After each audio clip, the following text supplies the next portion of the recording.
All right, good evening, ladies and gentlemen. We're coming to you live from 1Life2Play in Parma, Ohio. This is Smash Parmesan number 62. I'm going to be your host for now, Taped Crusader, and we got some hot Ultimate Singles action coming to you tonight, and possibly a special surprise.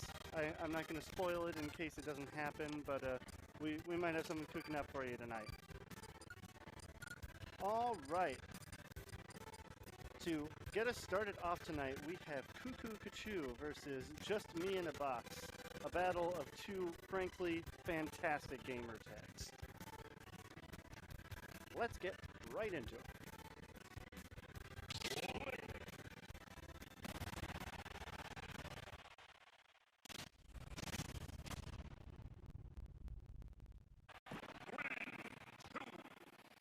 Oh, absolutely. All right, we're starting off here on PS2. We got an Inkling versus a wolf here, Kukukuchu being the Inkling in this case.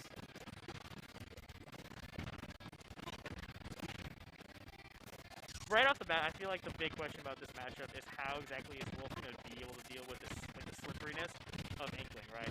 We're kind of seeing already now that Kukukuchu is really be able to kind of like get in and out, going with these back airs, looking for these jab blocks here, right? And I'm curious to see what exactly J-Box can do in order to deal with. Ooh, very nice. Barely got out of that, honestly. On the other hand, however, I feel like Kukukuchu really needs to start getting some of these like edge guards off. This is a character that struggles a lot to kill, right? So seeing how Kukukuchu is able to like kind of like use their limited kill options in order to actually secure these stocks, because we see that's at 160 back. Excellent there. Back air is great there, honestly. The pressure applying to the ledge there was really nice. Just as soon as he had him off stage, even just batting him from one side of the stage to the other, really never let him plant his feet. No, yeah. So sorry, he's saying. But yeah, no, I think that Inkling very much. Wall of back airs. I mean, that's not what you do with Inkling, honestly, man. Well, that was a pivotal miss there. This is a really good situation for Inkling, honestly, because you can kind of just like dash back and forth, right, and just kind of force Wolf to be the approacher here. And going for the booyah. Yeah, not quite killing at that percentage, but like definitely doing some pretty significant damage here. Ooh, roller's coming out. J-Box is able to mash out of that pretty fast, honestly. But I don't know if he'll do that again, honestly, but we'll see what happens. Back air not quite connected for J-Box there. Yeah, shot. Ooh, the shine? The shot. I don't know how you feel with the shine. That was... Lets him get back to this middle of the stage, sends him back out with that down tilt. And he makes his ledge trap work. Nice smash there, honestly. Here we are back on the other ledge.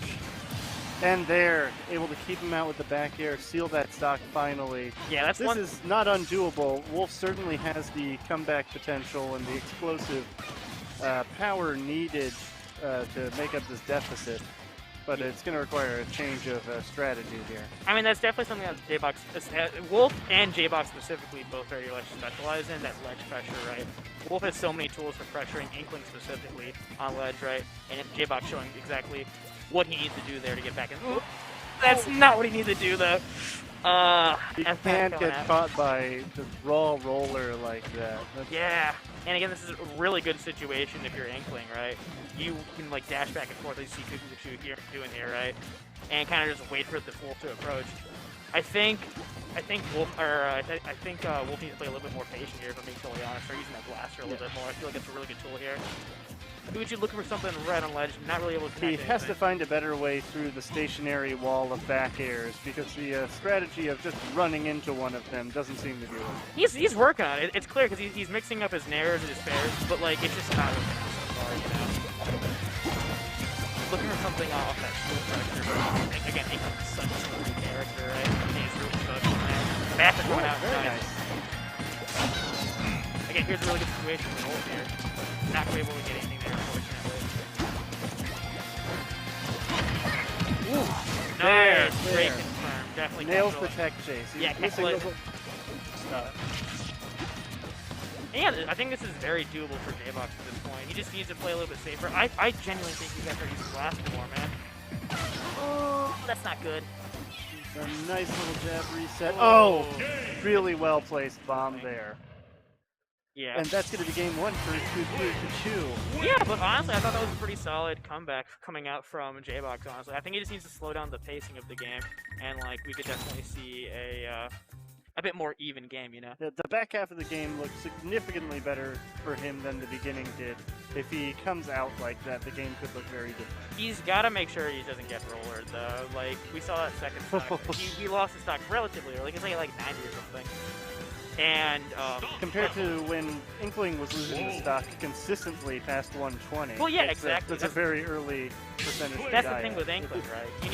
Inkling has the ability to rack up so much damage, but their whole thing is not being able to kill that early. And by letting yourself get rollered in that situation, you're kind of excusing their big secrets, you know? So I'm curious to see what J-Box is able to do here to avoid getting rollered here.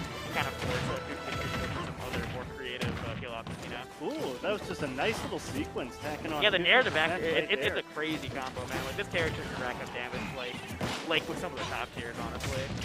There's a reason that a bunch of people take him off super early in this game. Just that movement, these combos is crazy. Down throw coming out. Yeah, it's a little bit out of most window for getting any combos off of that, but definitely looking for some kind of. This is exactly where he does not want to be. Looks like that was a misinput. Didn't mean to reverse that particular splat bomb. Ooh, nice. Yeah. It definitely seems like J-Box is kind of getting a little bit more of a hang for these Inkling rollers here, which is exactly what you need to do if you want to change that. Because again, without that roller, we're looking at kills like off stage, or like kills at like crazy high percentage, man. Like you look at some of these like Inkling kills and it's like 170, 180. Like that's what J-Box. Ooh, very nice. Not what J-Box needed to do. Third time's the charm with that up smash. Yeah. Again, this is a really good situation where Inkling is able to go back and forth. Again, that perfectly placed splat bomb. That almost killed off the top. Wow. Yeah, splat bomb's crazy at just ledge trapping. Ooh, that was a really good back air. That's it. Nothing you can do in that situation. Yeah. We're starting to see Kukukuchu get a bit more creative with these kill options, you know, with these edge guards. That's kind of what he needs to do here to really secure this win. Definitely not out of the woods for him quite yet. J-Box has made a couple comebacks I've seen a couple times. Good job preserving the jump to not get caught by that 2-frame there. DOQ faded out. Oh, he was going for it. He was. I think J-Box really needs to start getting something off of these ledge conversions, man. Like he's scared of Kukukuchu right now. You saw with that neutral B, now with the back air there. And able to get off the ledge again with that neutral B. Yeah, exactly. Yeah. It's a little too. This character is just too good on ledge for him to be giving up like that for free, you know. That's his key to getting back into this game, actually. Forward coming out, back air, halfway connecting. This is looking good. Forward smash, not quite connecting. Jab's coming out, really good situation for Kukukuchu here. Ooh, this might be really bad. Oh, nice air dodge. Yeah, again, this is a situation that. Yeah, it's that out of shield pressure, you know. J-Box is going through the up smashes a lot, right? And just Inkling's so slippery, so fast, right? And it just isn't working, honestly. Coming out. Ooh. I'm surprised that it didn't hit on it. I thought that was gonna hit. Ooh! Ooh! So that's the reverse happened there, where J-Box pressured Kukukuchu's shield there, and he actually made it on the opposite. That was really good play by J-Box. What's up? Does Inkling have a kill throw? Is up throw on the table as far as... Back throw might kill you, actually. Yeah, it's close. I think back throw is stale. Yeah, well, I mean, you can unstale it, you know. Ooh, Kukukuchu was lifted right there. You don't want to give Wolf this much rage. You really should try to close out the stock sooner rather than get one bad interaction to the... That's the problem with Inkling. This character's kill options are really limited. Oh. I say get the kill. That is one of them, though. Yeah. Well, yeah, good stuff for both players. Definitely solid showing from J-Box in general, but Kukukuchu definitely showing that that slippery Inkling can definitely get those dubs, you know? At the end of the day, I think it's a tale of two ledge guards. They both got each other off stage about the same number of times, but Kukukuchu just made it count more often. That's fair, and like especially considering that Wolf he has a small jump, you know, as well as the fact that like he just is a bit more like regulated to just ledge trapping in general. I feel like that kind of like messed with J-Box's strategy a little bit, but you know what? It is what it is. Definitely good stuff to both those guys. Definitely looking forward to seeing my boy J-Box go for a bit of a deep run in bracket, but we'll see what happens. Yeah. Oh, we got Leia coming up. You know Leia? No, not personally. Oh, Leia's sick. He plays Wii Fit. And funny story about Leia Realms, right? I put this dude in bracket here one time, right? And we were like waiting for stream, right? And for about 20 minutes, he's just coaching me on how to win versus Wii Fit, right? Still 2-0'd me. Still absolutely wiped the floor with me. I mean, that's the kind of player that we're dealing with. Like he'll definitely just destroy you after giving you the entire counterplay. I believe he's up against Forsetti, I believe. Forsetti plus a lot of different characters right there,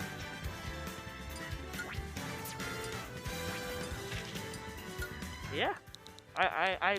If I'm being totally honest, I'm not entirely certain who Forsetti plays. I think, for some reason, I want to say Incineroar, but I'm not entirely certain.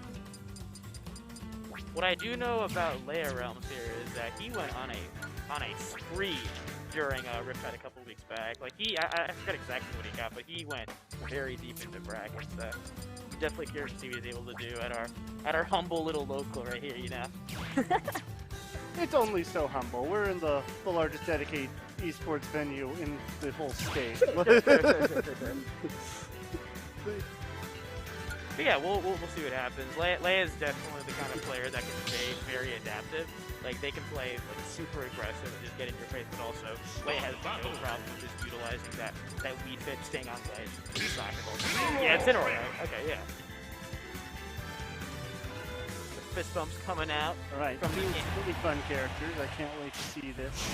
I think this is going to kind of come down to how well Leia is able to keep up with Incineroar, right? Incineroar is very much a character that once you get in, you're in trouble, right?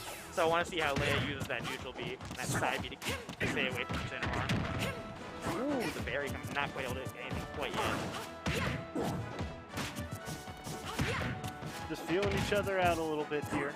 I mean, that's what you kind of got to do with Incineroar, honestly. This character can, like, rack up damage so fast, honestly, so definitely getting the idea of how both these characters honestly can. Ivy coming out.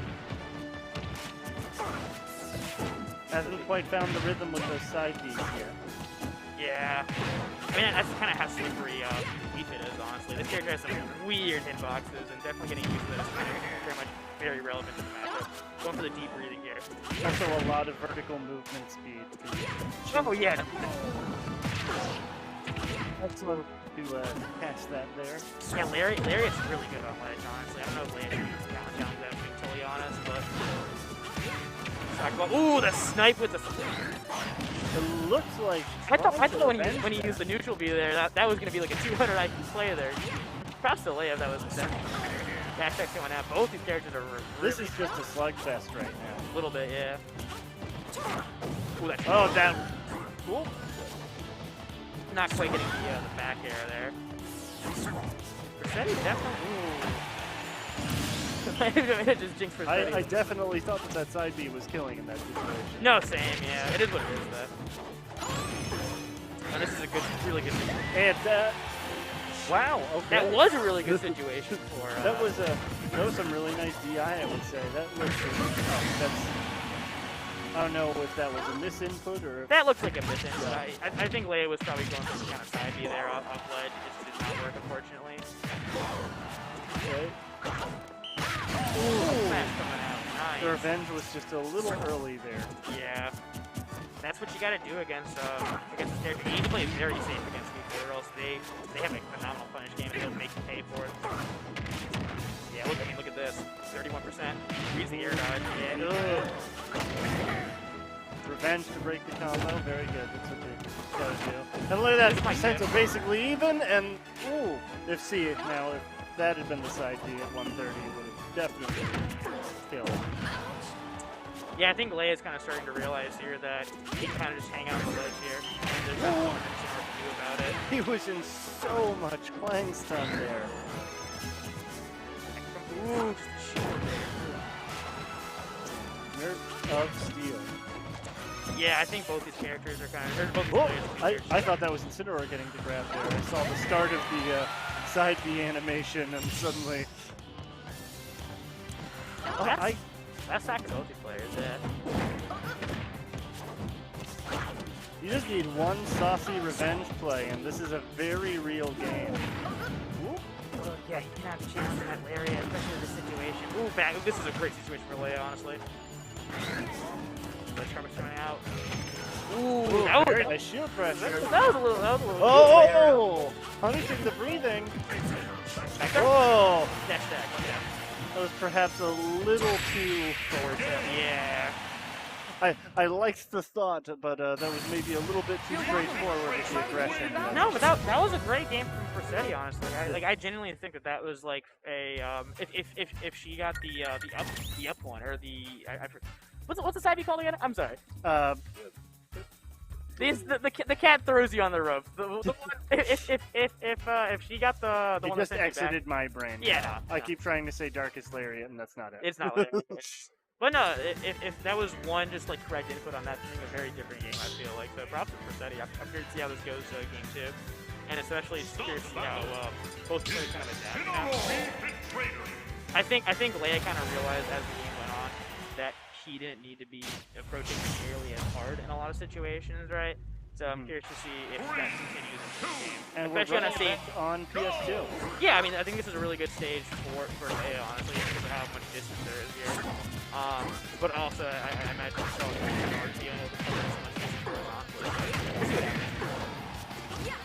on. The double revenge, taking a lot of damage for it, but is able to make it count. This character's insane, man. That's coming out. Debatably a good trade given the weight differences between these characters. And I really like that neutral beat from Leia there. It really shows the pace this player has on it. It's crazy.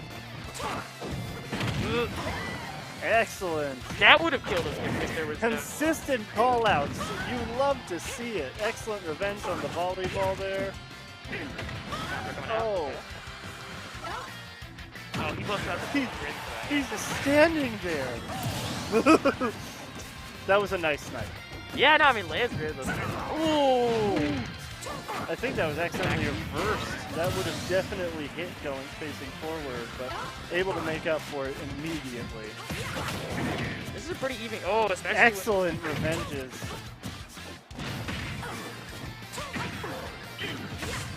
I love this wait and call-out game that Persetti is playing. Yeah, it seems like Persetti is very much trying to wait for Leia to make a move at this point. And it's working out decently well, although the lead is kind of gone a bit more into Leia's direction. But at the same time, like, this is a character that has a lot of phenomenal comebacks, you know? As we've seen this movie. Back in. Okay. That's definitely not what Persetti wanted. As a Jinor, you want to have that revenge, you know? You want to have that high percent. So, who's going to attack here? 57.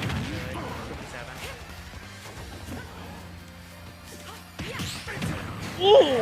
Oh! Oh! That was just sick, like straight up. I got nothing to say besides that was just really cool. Props to Persetti. Let's go! Woo! I gotta say, I think Persetti's kind of in Leia's head here a little bit. Persetti is just afraid of nothing! Yeah, this is... Oh, just going... Oh. Just watching this character. I can't finish getting hype from one play before another one starts to happen. Just calls out out of nowhere. I mean, you can hear the venue here, but like everyone's watching this at this point. It's like watching an AI play the game. Oh, just. I think that was intentionally done. Oh, this is it. Wow. Oh. Wow, that was crazy. That was sick. I think we just watched the future of Incineroar, ladies and gentlemen. That was sick. I think that she intentionally mistimed that side B, so that instead of sending him back onto the stage, it would send him out, even if it was just a little, to maintain stage control. It's definitely a possibility, honestly. We'll see what happens, but like. Oh my gosh. That was a really solid comeback from Persetti there. That was crazy, man. PS2 again. I don't know. This makes sense as a choice for Leia rounds. I was surprised that Persetti came back on her counter pick to go here. I did not think that she would want a stage that was this big. But I think like, the lack of platforms or the distance to that and at the same like level, you know.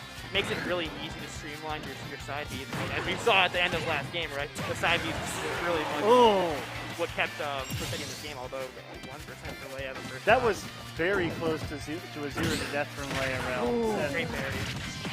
Challenging the Lariat and getting a lot out of it. I've never seen anything beat Lariat like that. That was a very interesting interaction. Yeah, Lariat's a solid move. Like, it's definitely one of his best moves. He's going deep and not back. Just as Icarus flew too close to the sun, he flew a little bit too close to the blast zone. That's what's coming out. Ooh, okay. Oops. Yeah, I really like Leia. Oh, that's really not good. This game is stressful, man. This is as good as even. It is Loki, yeah. It's cool how both these characters have like kind of comeback mechanics with the revenge as well as the deep breathing stuff. I guess see how those play the rest of the set. I really. Larry coming out, punishes the F-tail. Not. Oh, it does kill. Oh. I think Perfetti's side be there and then send her back a little bit too far. Yeah. That's unfortunate. Needed to wait just a split second long. Back throw. This is a good situation for Perfetti here. She's definitely back in everything. It's gonna kill. He's looking for. Oh, great catch there. Oh, the patience. Leia Realms able to get back. Back throw.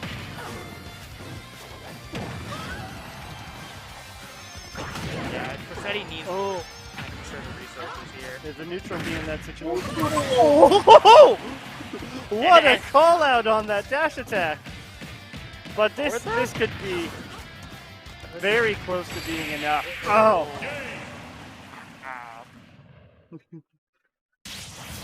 Don't forget to exhale when exerting yourself. Wow, that was a crazy set. That was as exciting as it gets. That was super fun to watch. Wow. And that was only that character is insane, man. That was only the second match of the night. Like props to both those players. That was crazy, man. Wow. Props to Perfetti, man. That was a fun set. That was highly entertaining. No, yeah, the way she just plant her feet and just stand still for seconds at a time and just call out the approach. No, it's crazy. I honestly think that if we saw Perfetti being able to recover back in that last shot, because Leia Realms was able to get Perfetti off stage while he's still at iframes, right? Mm-hmm. If he was able to get him off stage and get him back to stage, right? I think we might have seen a different end in that set, or at least a significantly closer one. But we'll see what happens here as we head to our next set between Andrew T and Secret, right? Secret. Oh, I get it. Yeah, so like Secret, yeah. SEC, yeah. You get the joke. It's funny. But yeah, so did I just delete my tag? I think I just deleted my tag. Oh man, that's harsh. Well, we got it up on the screen. I'm just gonna shout out the 1Life2Play shop. You can find all the lovely merch on screen currently at 1Life2Play.com/shop. 1Life2Play shop also sells hardware and other gaming-related merch, so check the store out to get all your gaming gear. Yeah, go check them out, man. It helps support our local venue, obviously. We enjoy this place a lot. Definitely, you guys do. We are absolutely blessed to have it. Yeah, it's sick. Yeah.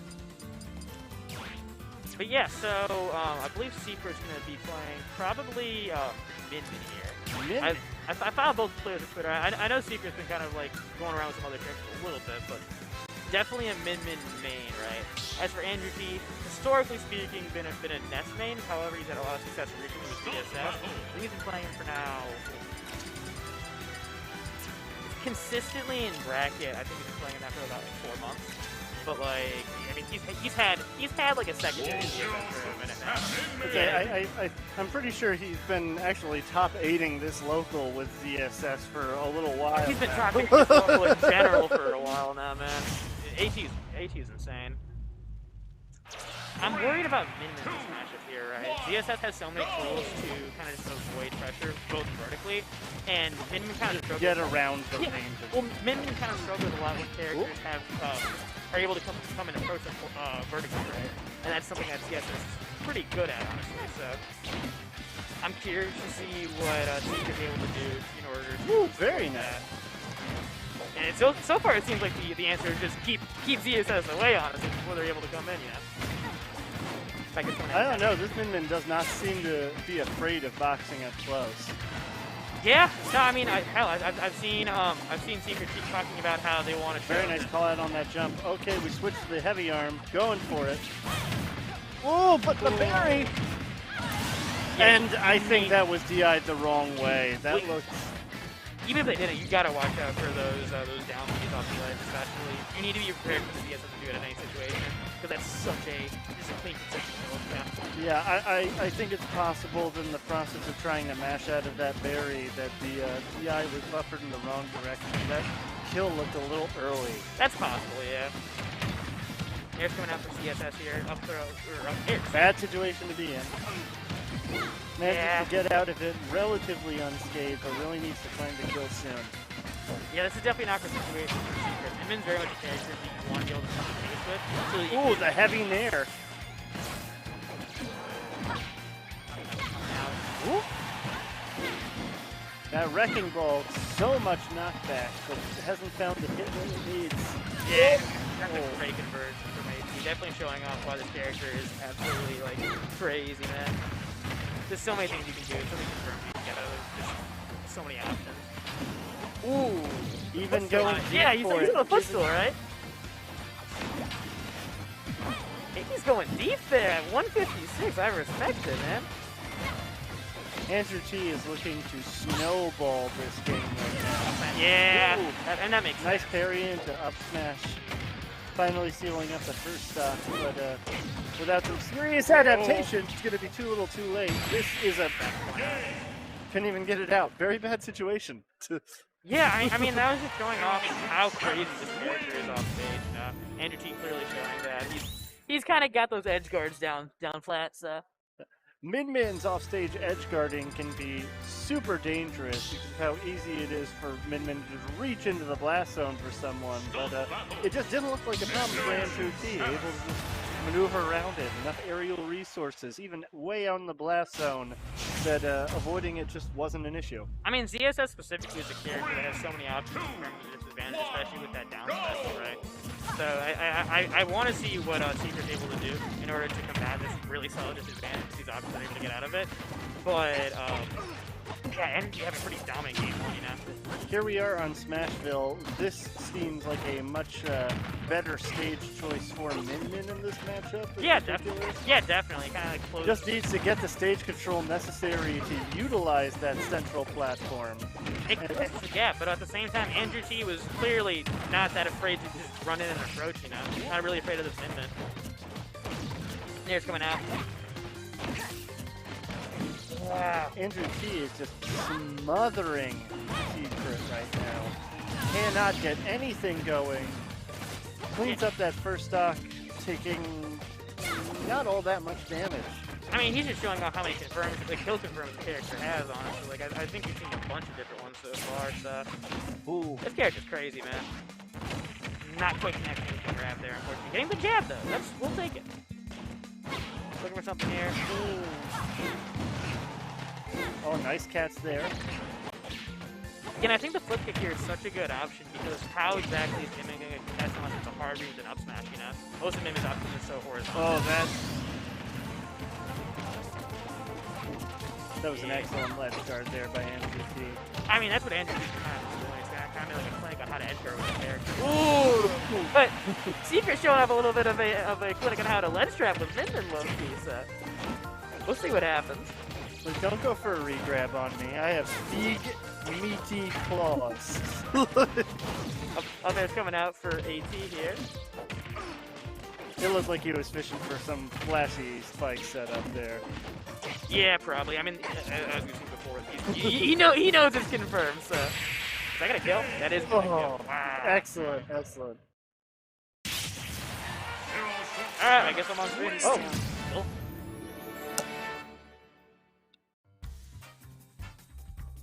So that was the fastest match that we have had so far. Andrew T putting on a dominating performance, showing why he is one of the top talents in the field here at 1Life2Play, consistently. All right, up on the screen, we got Melty Monday. Ever wanted a day to play your favorite anime fighting games? Well, now you can. Join us at the 1Life2Play Lounge for Melty Monday. An all-out anime fighting game weekly of brackets for Melty Blood, Undernight, Skullgirls, and Grand Blue Versus. Register at smashgt.com/Melty Monday.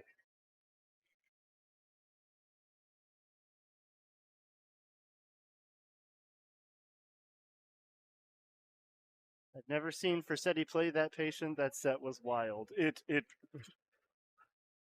Patience wasn't even the word. That was like some Shaolin monk stuff. Just absolute zen.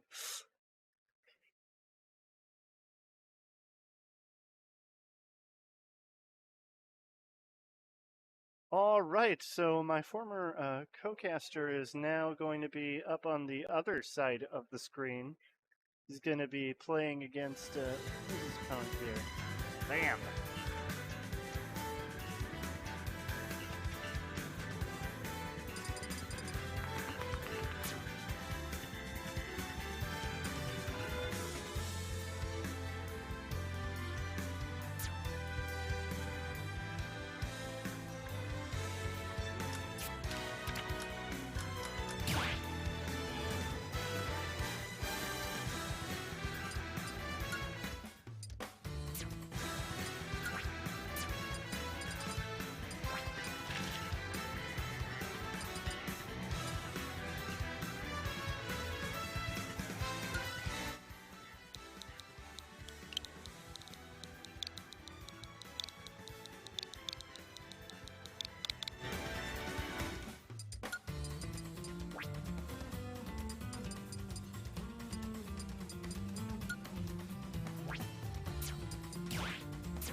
All right, we are kicking it off. We got Greninja versus Richter Belmont.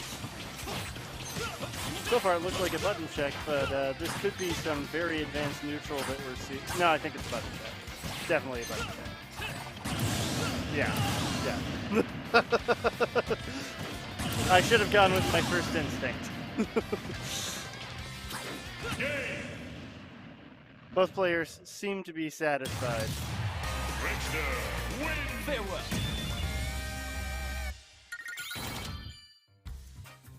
What you just saw was very rare, ladies and gentlemen. A Belmont player lost to someone at SDing. Wow. I'm a Belmont, I'm allowed to say it. I see. Of the New Hampshire Beaumonts? Oh. So, a Beaumont player. So, is what we just watched there, a Belmont. I'm saying Beaumont. So, is a Belmont player. What we just seen there, what did they do better? What did they do better? They stayed on stage a good amount of time, slightly more than the opponent. I think that was the edge. You know, there's what game is it that does like, you know, hey, here's a tip for how to win. Hit your opponent more than they hit you. Yes. Like, there's a game that's very cheeky that way. But you know, I wasn't really catching much of the match, but I'm here, I'm paying attention, and that was a button check. Oh, that was a button check. Yeah, that was a button check. Okay, all right. It seemed like really short. So, but if we're gonna have a Greninja versus a Belmont, a Zoner versus, I don't know, would you consider Greninja a rushdown character? I would almost say he's an anti-zoner. Like he's meant to kind of get inside and open you up. Ah, well, all right. Let's see if he can do that. We're gonna see if the zoning can kind of keep him at bay. And right now, it actually does look like it's a fight for neutral right now. The most pivotal moves in this matchup are going to be fair and fair for Belmont. If you could consistently aim your whips true and box out the Greninja, you have a shot here. But if Greninja gets in, you could have a bad time.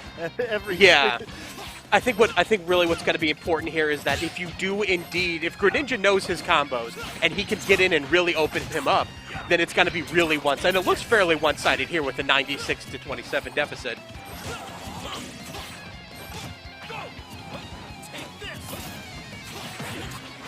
Oh, not quite getting that up smash conversion though. Misses the Hydro Pump Gimp, but it's unnecessary in the end. He's just a little too far off stage to make it back that time. What a terrible night for a curse.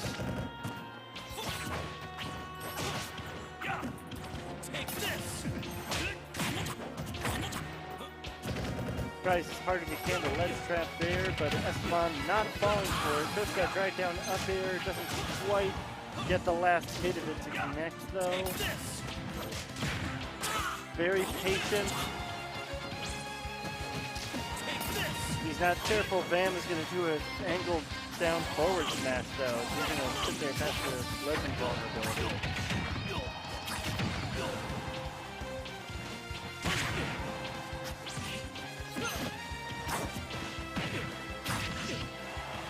Very nice.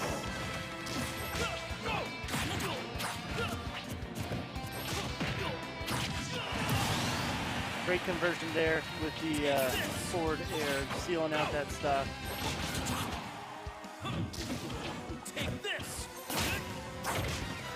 Good grief, what did I miss? A whole turnaround. Oh wait, no it's not.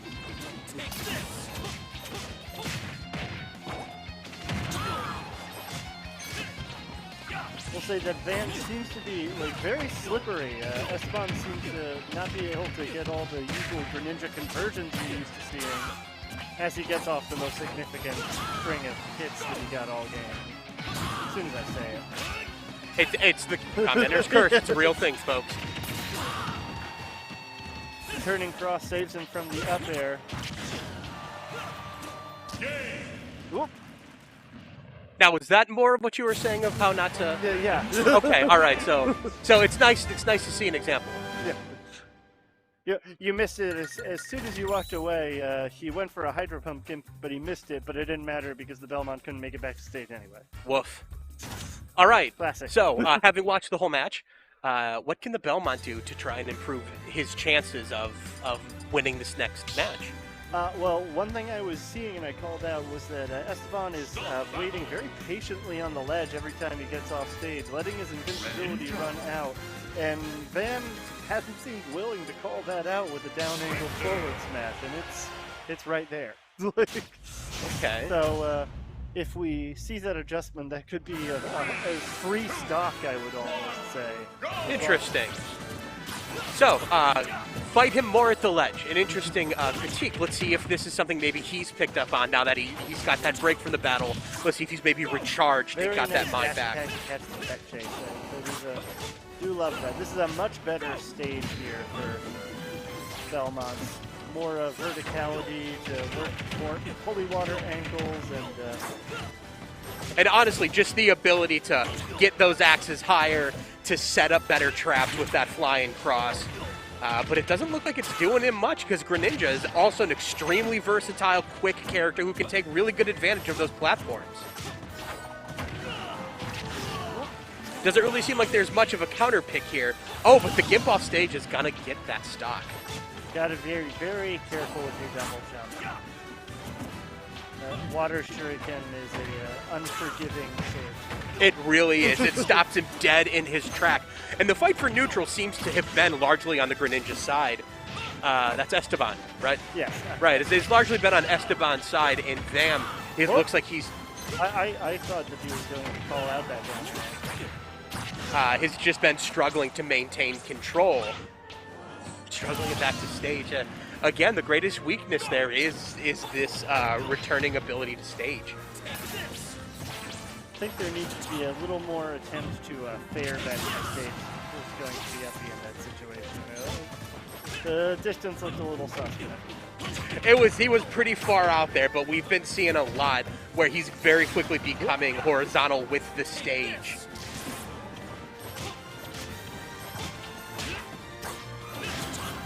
seeing a little bit of a turnaround, trying to keep stage control. The whip really can only go so far and use so much. That was a dangerous up B. A good juggling combo, racking up that damage. Still at 3 stocks. He's got a ton of extra credit. Very dangerous down there. He was only barely spaced to land on the stage. If he had been a little further forward, it would have just straight up been an SD. Ooh. Yeah, see, you know, he might have the spacing in then. That might be something that he's well in, you know, good on top of. That looked like a back nice sneaky back air, yeah. Cheeky back air to get that stock, but he's still got a long road uphill. And I've said once before, and I'll say it again, sometimes all it takes is one stock to get the momentum back in your favor. Not to say that, you know, he's absolutely going to come back, but I'm not going to count him out at all yet. He might have just figured out Greninja's game plan. And that was the first Shadow Sneak all set. He was saving it for that special occasion. Sign Seal delivered a 2-0 for Esteban. A fine fight. So, as a Richter player, you play the balance, play Richter, or I generally play Simon, but okay. I will of course play Richter against Olimar. There's a very specifically? Yes, the only difference between the characters is the properties of their holy water hitbox. Simon has fire properties that red Pikmin are immune to, whereas Richter's has aura properties that damages all Pikmin the same. Now, I knew that, but I wasn't sure if there was any other difference between them. Like, there's pretty decent difference between Marth and Lulu. So, like, I wasn't sure if there's anything else like that for the Belmonts. They are identical. So, Simon is better for Snake and Link, and Richter's better for Olimar, and everybody else, it's whatever you want. Interesting. Well, coming from the main, who has the best drip? Who has the best drip? Yeah. It's definitely Richter. I won't front you there. Yeah. It's Richter. All right, you know, Simon's OG, and we respect OG. We respect our elders. But his fit, whack. Yeah, Richter is an absolute Chad. Just like tore off sleeves. Just an absolute Chad. And that purple alt, he's looking... Yeah, he's on. So as we're moving into this next match, there's usually, you don't see a lot of top tiers. I think we've been seeing a lot of, like, interesting tier fights. Like, we saw, like, Incineroar earlier, right? Yes. How often do you see Incineroar on the big screen? Not very often. And it needs to be more. We fit very often either. Yeah. So it was a great matchup, honestly. They should absolutely, if all the competitors just come to an agreement, like, okay, no top tiers, just hilarious meme characters the entire time. Like, I feel like that would be the day. Like, that would be a great day to comment. Absolutely. Give me some more Jigglypuffs. Yeah, it's like, so what it'll be like 3 stocks, 7 minutes, and it's only rest. Only sing and rest. That would be the entire match. That sounds miserable, actually. That does. That actually sounds awful. It's like, goes for the sing, misses. Goes for the rest, misses. All right. I'm pretty sure in that matchup you might be able to punish rest on hit if it doesn't kill. Yeah. Just get back to stage, sing it. Sing, rest, sing, rest. All right, so we got the thumbs up. We're going to have Nan versus Kukukuchu. Kukukuchu was proving himself here on stream earlier. And we know Nan needs no introduction, so this could be a very exciting fight. All right, we have 2 very fast characters. Stage dominance is going to be less important to, like, dominance in the air off stage, as these 2 both have incredible recoveries and incredible off-stage play. Have you ever seen someone do less than 1% of damage? Gun. Well, that was from the ink gun? Yes, yeah. Just a little bit of ink spray. That's 0.7%. Sometimes you just got to get it on their J's, and like that's enough to set them into a rage. Like sometimes that's all the damage you need. But for right now, the damage is really going on Kukukuchu's side, here known as Kuku. Kuku's is taking a lot of damage, and Joker's been doing a lot of work keeping him at the edge here, keeping control of the stage. But a very quick turnaround from Kuku is using that quick momentum that Inkling has to try and take back control. But we're right back at first base. That stage, back to stage control. Kuku got off his nice little bread and butter to put his opponent at about 50. That's something he's been consistently able to do. It's what he does next that counts. Well said. And Arsene is showing up any second here. If Kuku gets so much as one hit on him, Arsene... If but 1%, if less than a percent. Yes. So that less of the percent comes in, and we have Arsene. Excellent use of the gun there to get back on stage against Arsene, but unfortunately I can't even get the words out before Arsene catches up. So, but here's the thing, like if a lesser Arsene player... That's a good berry.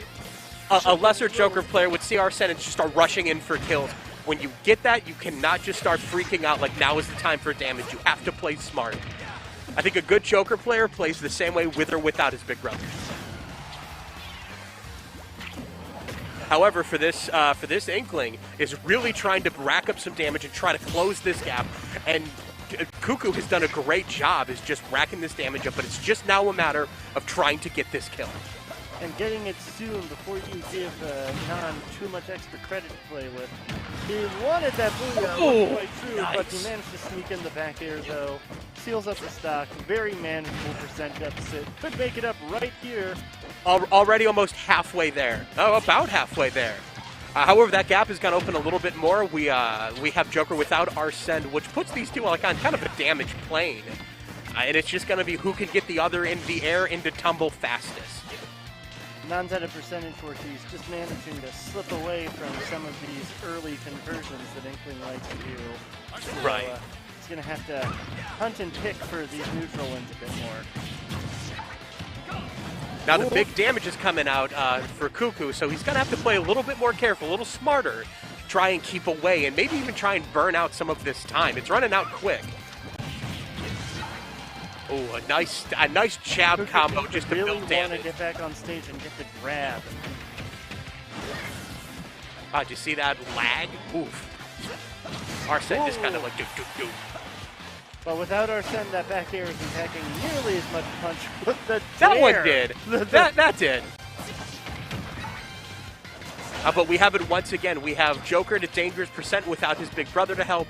And we have just Kuku trying to close this gap in damage and try and get a kill before he gets too far into the red. I always like have flashbacks to Joker's original down gun and how devastatingly easy it was to gimp with it before it got nerfed. And every time I see down gun off stage, I'm like, oh, stop! Where is it gonna go? Well, you know, there's actually an old saying about that kind of thing. It's the old saying goes, "It's nerf or nothing." That was super deep edge guard. That you're allowed to go that far down when you have a stock lead like he had. That was a ways down there. He just was out of resources at that point. There really wasn't any way for him to reliably get past that bear without just air dodging, and at that point you weren't recovering. So it was pretty safe to go for. So in this last match, what did you see that you think could have helped that Inkling in this next round? Honestly, I think it's just a matter of tightening it up. He had the right idea. Nan was just out executing here and there, and it's those small interactions that add up when you're going up against a good player with a very solid and fast-paced character. Okay.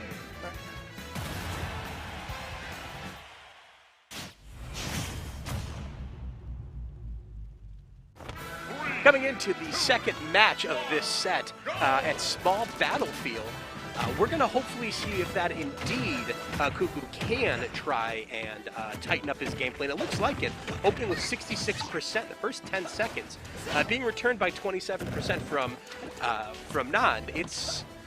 This could be the kind of comeback we need. You usually see the loser of the second match figure out how to win, and then usually come back and win the second one. And the third is just like a bare knuckle brawl. An awesome grenade off stage to try and get that damage built up.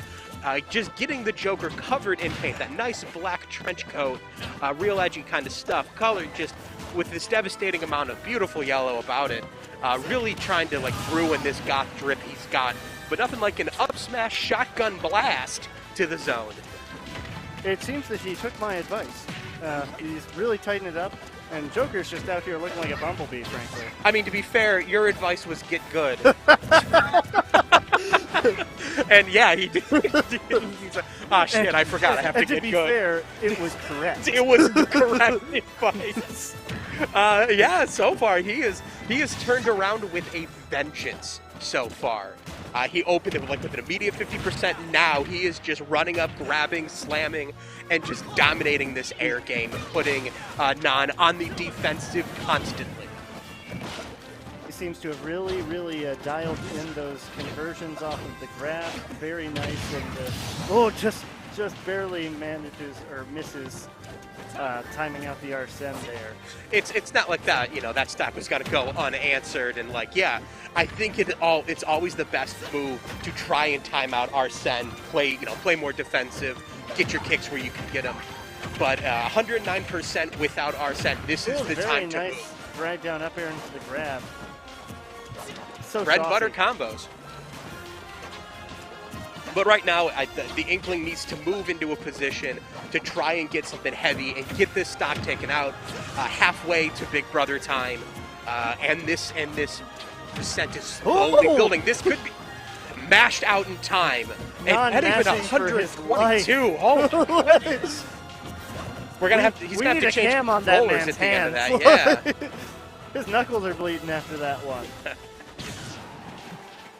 So that was a great little mix-up to get that roller, though. Nan is building back this type of damage. As soon as he gets Arsene, Inkling is well and over a kill percent right now. So he could just land a solid hit just like that, even without his big brother. Doesn't need Arsene. Just goes. That puts Kukukuchu in a very compromising position right now. You need to take this stock before Arsene shows up. Answer now. It very much could decide the game. That is exactly what he needed. Resets the Arsene meter. We are back at a tied game. Nan starting it off with a percentage lead, but this is just really one grab for Inkling before it's an even game again. And here we go. There's the grab. There's the lead, just like that. There's Arsene. Ooh. You're going to have to outplay it at least once. But there's no avoiding that to take a game. But there is avoiding that. And we're seeing that. Just pulling away, jumping, trying to stay out of the range. Excellent. Get that grab, get that pummel. It holds him. And you just don't want to start building that damage back. This is definitely Kukukuchu's right move here, is let Arsene burn out, now go in. Nan deciding to let it burn out at the end there, deciding that he can either lengthen the game enough or close it out without Arsene, but he did not try to push the envelope in those last few seconds. And we're about to find out if that was the right decision or not. It's easy to say if it's right or wrong at the end of the fight, but if he went in, he was going to start getting dangerous, he was going to start getting sloppy, and that could have been a bigger risk than just letting it go out and starting back in neutral. Sure enough, Arsene is back, and I don't think that we're going to see this meter run out. Oh! Woo! That was a saucy little combo. That was an extremely impressive close. That was very impressive. I really thought Nan was on the ropes there, but he turned that around with an incredible up smash. Showing the veteran difference. He was just unflappable there. He trusted in his own abilities, and it carried him through in the end. Yeah, absolutely. He had a good read, and he just went in with what he thought was the right thing to do. And you know what else is honestly very much the right thing to do? What is that? Just the 1L2P shop. Oh, that's 1Life2Play shop. Yes. Okay, it's short here. You ready for this? Yes. You can find all of this lovely merch on screen continually at 1Life2Play.com/shop. 1Life2Play shop also sells hardware and other gaming-related merch. So check out the store to get all of your gaming gear. How'd you think? What'd you think of that? I thought it was pretty good. Would you? I would go. I would go. You would? And if I was, like, say, at home watching a Twitch stream, that I heard those words in that order, I would be compelled, I think, to go. So go. I just applied for a position reading obituaries. Do you think I would do it? You think I'm going to get it? You'll knock them dead. We'll see what happens.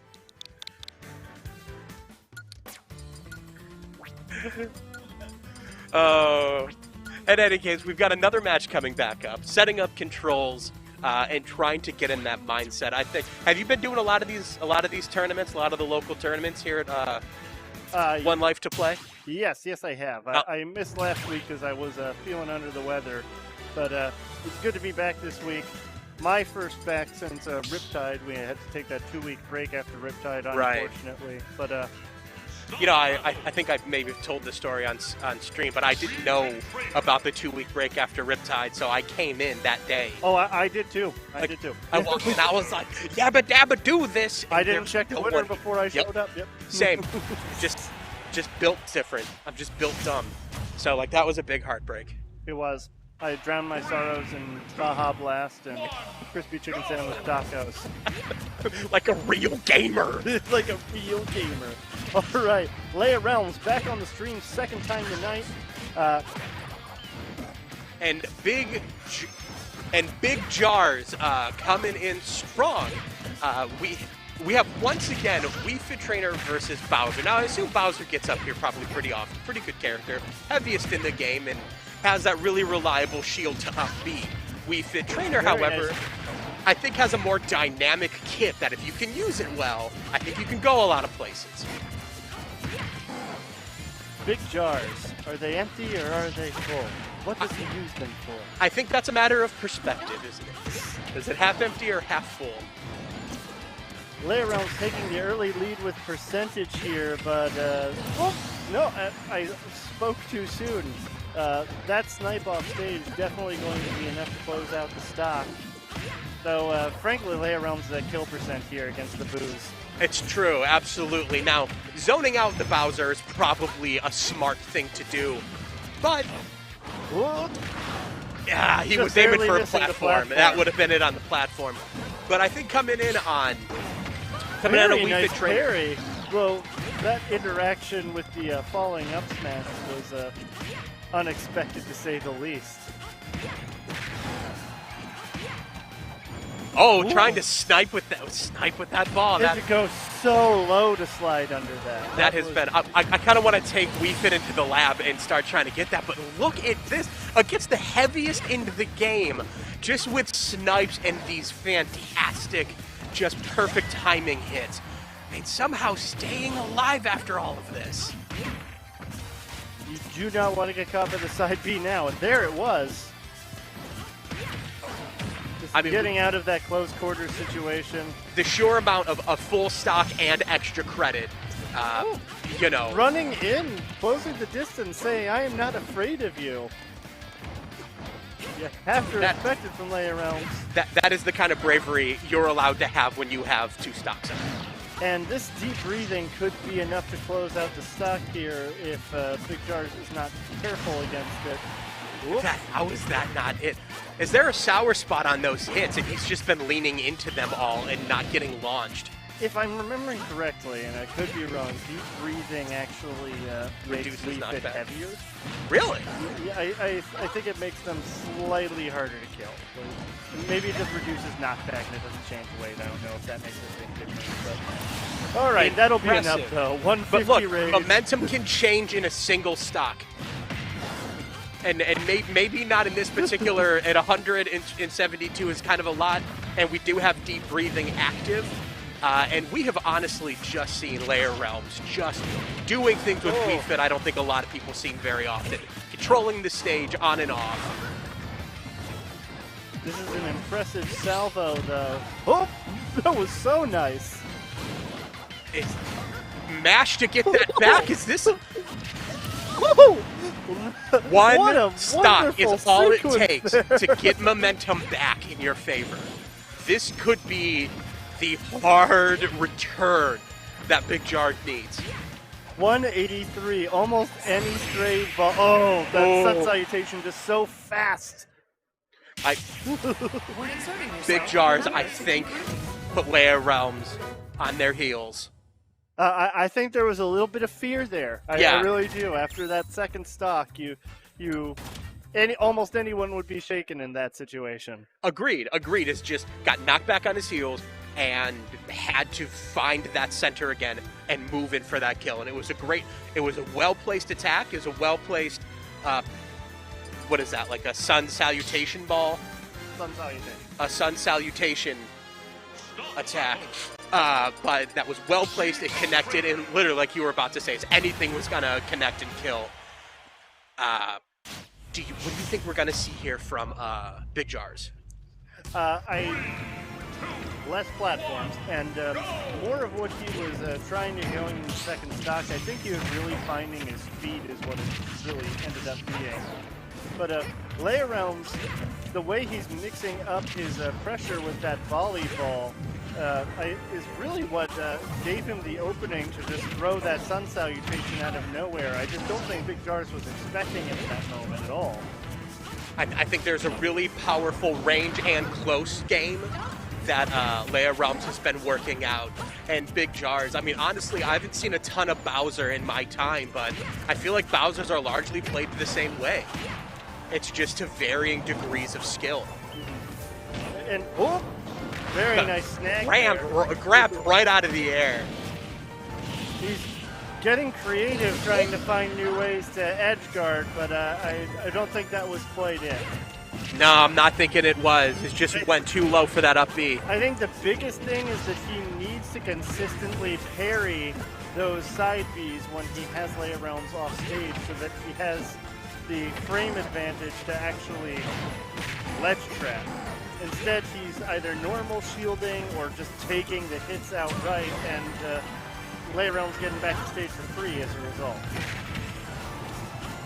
Well said. I am just absolutely enamored by this because we all know Big Jars can turn this around very quickly. It's just whether, he could find his center and really turn it off. Shield to up B. Just shield to up B. Some pro strats.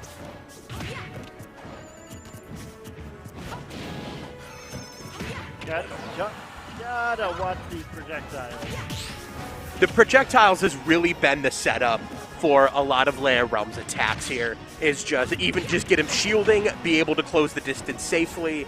It has just been that over and over. 182% is a lot of rage to get something done if he can close the distance and very nice deep breeze canceling the shield. Ooh, and a knee to the soccer ball. That takes a lot of practice to learn these things. 212% rage. He's got him off stage. What will he do? There is no side B. He's gonna have to. I'll wait. Panic up B in that situation. Just may have cost him there. We knew it was coming, but Wii Fit is absolutely at a kill percent. Even like just a semi-charged smash would probably do it. But you just got to get out of these combos and get control of the stage. No. There was blood in the water, and Leia Realm smelled it. A beautiful end to that. An impressive game all around. You always love it when a player saves a trick for closing out the set. He had not once attempted that runoff spike edge guard, and he saw it last stock, last game, and made it happen. And like I said, is when you have a 2-stock lead, you can go out there and get silly. But you got to have that 2-stock lead. Kitty Lion says, GG Cuckoo, that was dope. Non is solid. It was a very good showing against Non. That's a very good player, and he made it look good. I guess who is Cuckoo Lover? Rigged, I agree. That was rigged. Cuckoo Lover. That was rigged, absolutely. I didn't read the name. Yeah, it's Cuckoo Lover. That's way funnier. That's absolutely. Was that rigged? Maybe. Maybe. Yeah, it wasn't part of the script. I have it right here. Yeah, let me check the script. No, that was actually that's the Clinton's hit list. What are you doing? Don't show that. But you know what you could show? Nick Fight Night. That's right. Every Wednesday is Nick Fight Night here at 1Life2Play. Play casual or competitive. Nickelodeon All-Stars Brawl starting at 6 p.m. with brackets starting at 7 p.m. Don't miss out on the Brawl and register at smash.gg. Nick Fight Night. The lights cashing your mask weird. It's putting the green screen effect on your mask. Is it? Yeah. Oh, it is. Yeah. Yeah, it's because there's a ton of boogers on the inside of it, and it's just the colors getting through. So, Nick Fight Night, have you played that yet? Have you picked that up? No, it just dropped today, didn't it? It did. I haven't gotten it. I've been considering it, so I guess that means tomorrow will actually be the first ever Nick Fight Night. Yeah. So, who do you think? Who would you play? Or do you have a plan to play anyone? I think Reptar is my soul main that I would have to go with. Yeah? Like, because I'm a Godzilla fan, and I'm also a Reptar fan. So I'm thinking Powder Toast Man, because that's such a deep cut, and he's got, like, Log from Blammo. And that's a reference that is so deep and so dear to my heart. I didn't even realize he had that. That's so amazing. Oh, yeah. Oh, it's so great. Right. So, like, that, and honestly... Anger Core, because I'm a filthy weeb. Hey, nothing wrong with that. Okay, you say so. This is a safe place. This is a safe place where you can be as disgusting as you want. We have Esteban versus Duck Duck Pony, Greninja versus Pac-Man. This is sure to be a good fight. These are two very strong players, and I'm particularly a fan of Duck Duck Pony's Pac-Man, I'll be honest. Lots of people hate on the Pac-Man, but I appreciate it. And I can agree with them. Game recognizes game. Absolutely.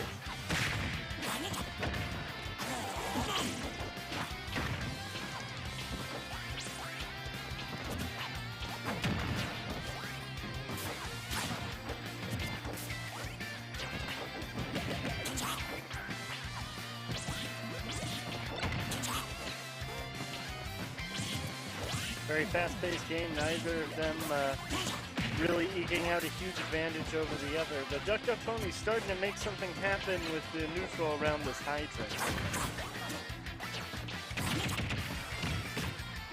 Very nice drag down, jab reset, drag down, up smash. That was an incredible sequence from Esteban. He's keeping the pressure up. Applying a little bit of pressure with the hydrant. Ooh, very good catch. Pac-Man has some deceptively good aerials and normals. Just faster than they have any business being.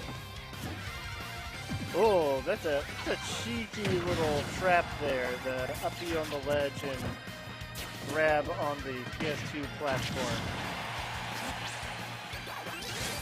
I can't be the only one here who would have gotten hit by that.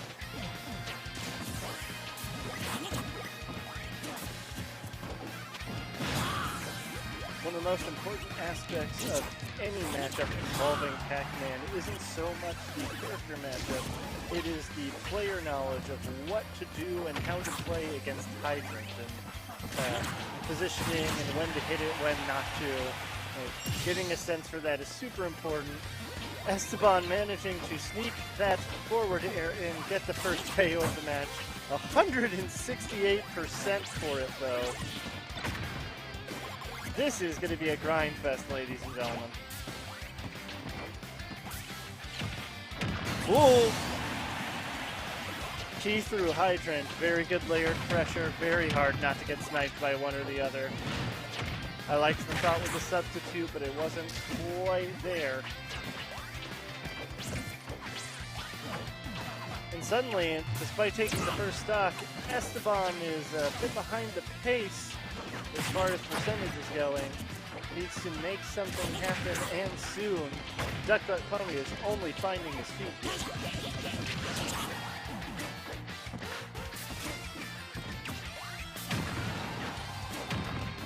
Attempting to substitute the water spray from the hydrant, I believe. Missing the punish on that grab with was not ideal. One of the few things Pac-Man does that is truly punishable on him. And the pressure is so immense. Oh, but this is a chance to make something happen. Good call out, but not quite there. Oh! That was very unfortunate. I couldn't tell if he got the untechable spin there, but just getting called out by the side B, not teching the stage, losing that stock far too early for comfort. Gets the punish, but misses the follow-up. This is the chance to make it up, though. You almost have to take a stock here. Ooh. Forward air into T. Zoning out with the back air. Oh, almost gets him with the hydrant. Catches him with the down air. The layered pressure from Duck Duck Pony is just overwhelming. He takes game one.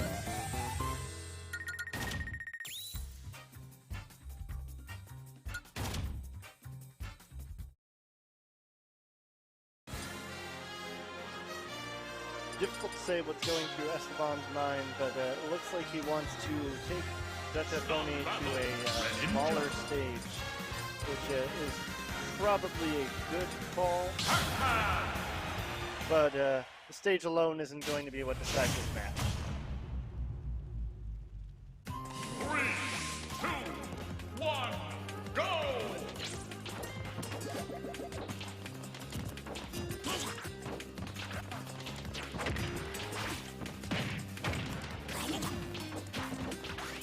Just going for the down tilt up smash at 0. A bit cheeky. Ends up paying for it. Gets the drag down up there, but doesn't do anything with the missed attack.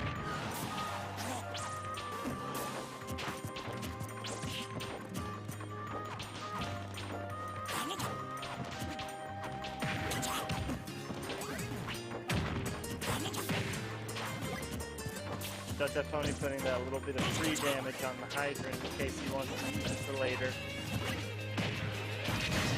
Excellent! So, Patman is a deceptively heavy boy. Oh, can't let him do that for free. That's absolutely where you need to be throwing it back here towards the ledge. He's Greninja.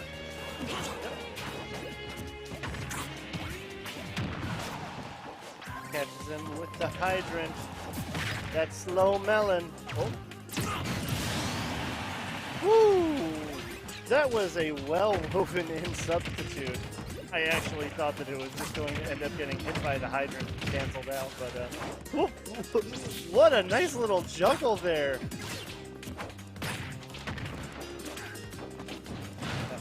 That big old pin interrupting the sequence. Oh, that was cheeky. Oh, not again. Not again. You must tech the stage, Esteban.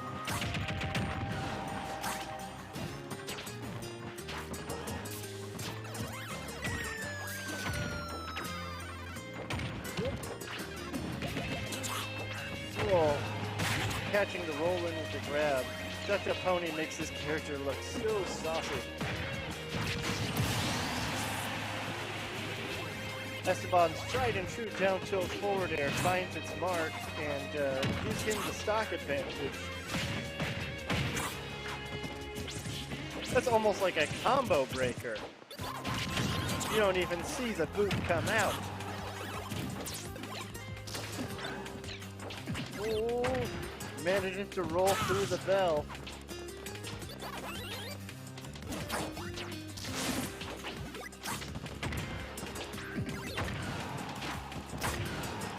That forward smash was just facing the wrong direction. I think Hydrant may have thrown off the spacing of that up air and caused some of the hits to not connect.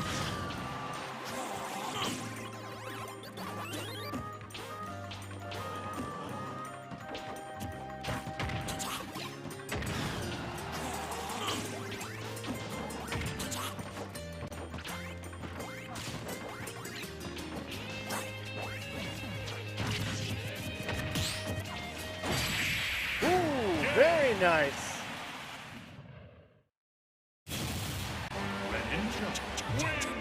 Esteban makes it happen with that run and pivot forward smash. We are taking this to a game 3. I'm sure that you might be able to hear some very spirited discussion in the background.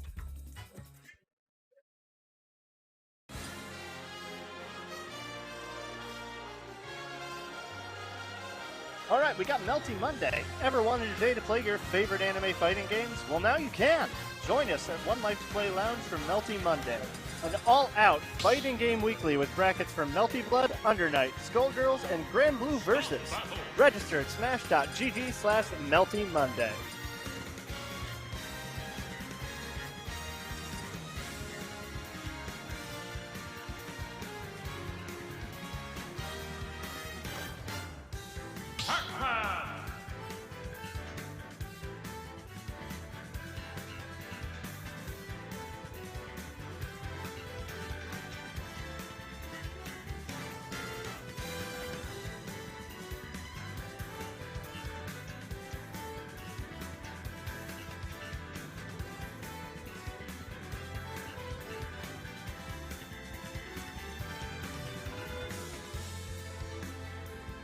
So there's a very spirited debate going on that you may or may not be able to hear about whether or not Seinfeld is better than Fresh Prince of Bel-Air. So put your votes in the chat, I guess.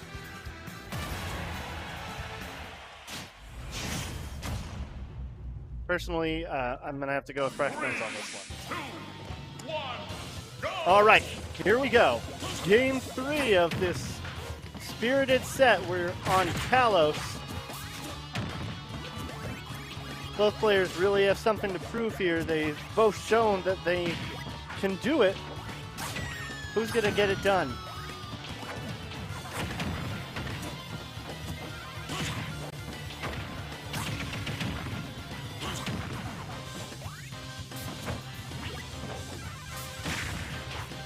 Hydrant putting a stop to a lot of aerial chases. Ooh, gotta watch Greninja's ability to wall cling on this stage. And set up for some very dangerous stuff.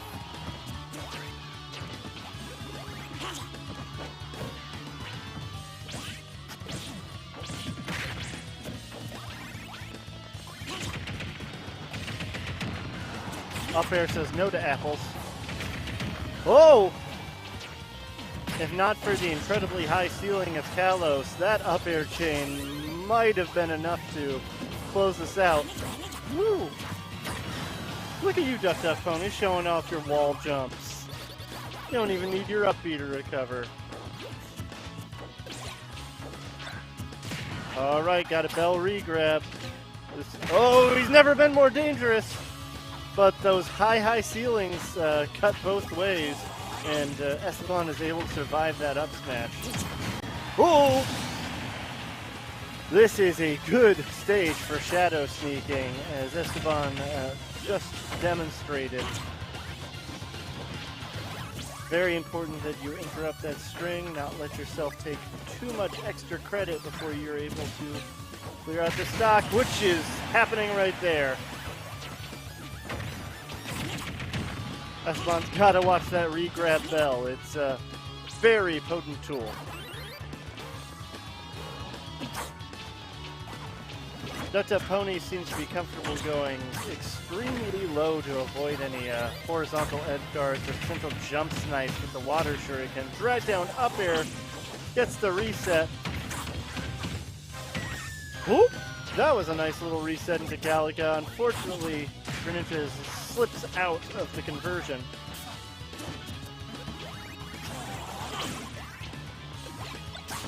Oh! Re-grabs the... He's not able to do anything with it, but that is the exact counterplay that you would want to see to getting hit by 2 re-grab bells in a row. Grabbing the bell yourself.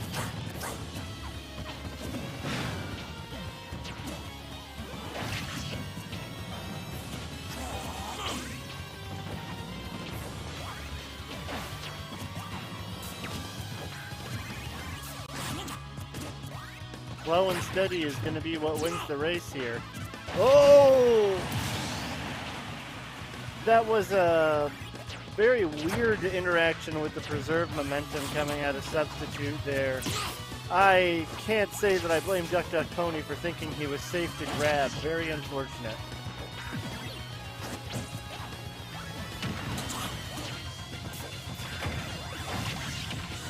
Whoa! Very nice punish there. You hit Hydrant, but I'll hit you with the key. If you can get this stock quickly, then it's not going to be an issue.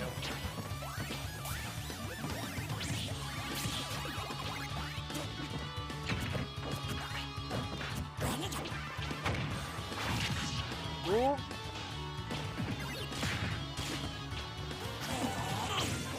Getting called out by the sideways hitbox of up smash. Able to reestablish himself.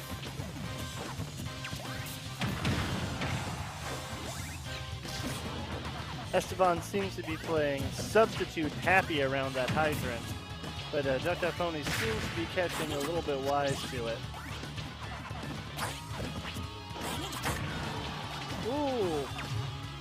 Maybe he was reading a roll forward for that grab. So many substitutes. Greninja's flying wildly across the screen. Oh, very nice catch at the back there. Re-grab Bell, what will he do? Ooh! Air dodges the forward air, but it lands on the platform, auto cancels, and the F smash is there to take the stock.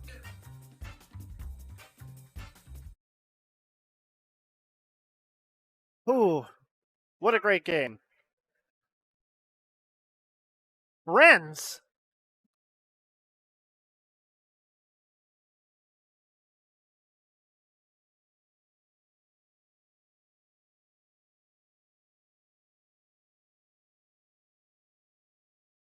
Hydrant is an active hitbox on the sides, does shield damage when near. Oh, nice, nice. All right, if I heard correctly, we're going to be doing Leia Realms and Andrew T up on the stream next, which I am just absolutely stoked for. That is going to be a high-octane, exciting set between a Wii Fit and a ZSS.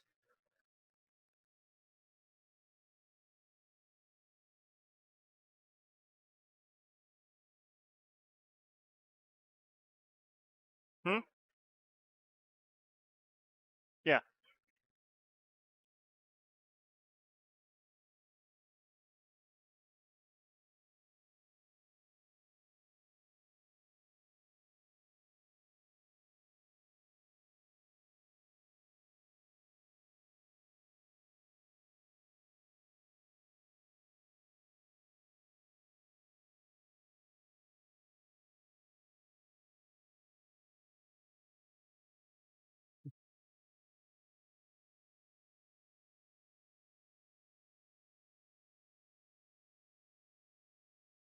All right, it looks like we are getting ready to start here. Start the battle. Wii Fit Trainer. Zero Suit Samus.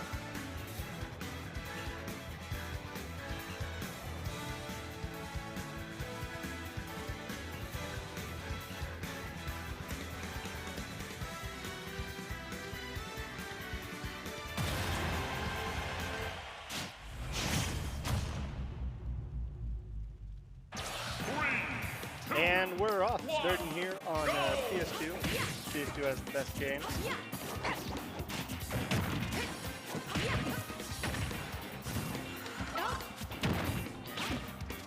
Already Layaround's making himself comfortable with the legs. Feels like that is his friend, allowing him to get more free deep breathings, apply pressure with volleyball.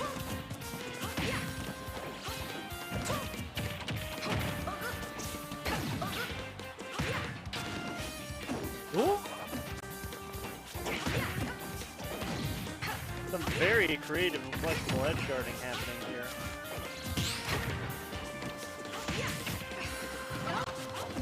Both players and characters seem comfortable moving this battle wherever they feel like moving it.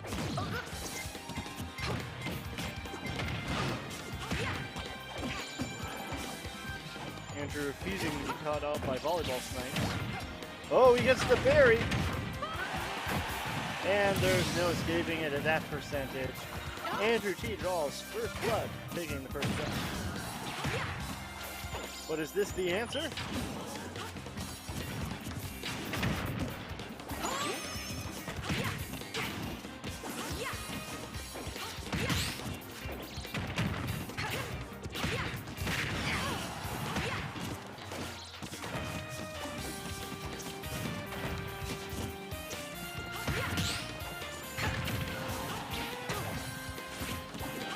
Tools that these characters have in the air, it makes it very difficult to tell when one of them is actually in disadvantage.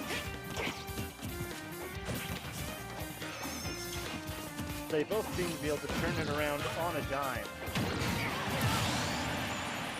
Layaround's able to answer back and get that first stock, taking minimal damage themselves, and already more than evening it up.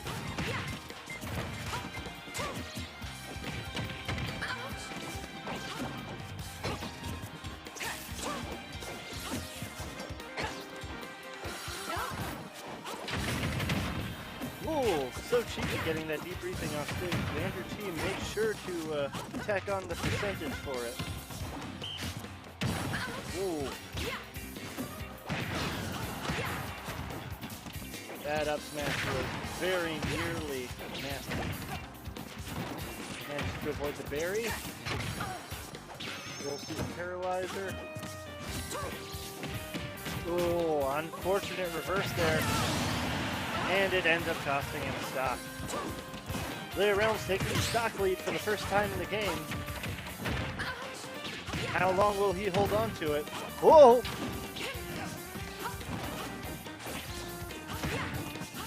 Andrew T was going for the spike, but it was almost him that got spiked.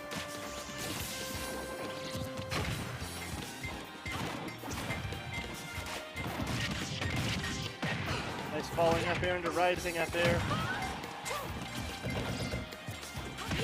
Attacks a more than respectable amount of damage and manages to get some deep breathing. Gets hit with volleyball back on stage. This is a great position, but seemed like a flub on both players' parts. One for accidentally reversing and one for just missing the punish completely.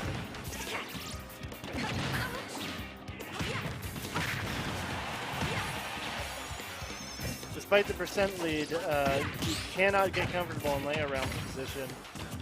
CSS has so many cheeky ways to just delete a stock off stage before you can blink. 29 is definitely adequate kill percentage!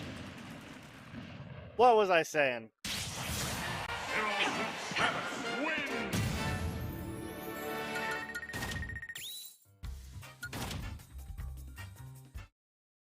Andrew T taking the first game in explosive fashion. I may have commentators cursed it. I'll try to avoid doing that next time.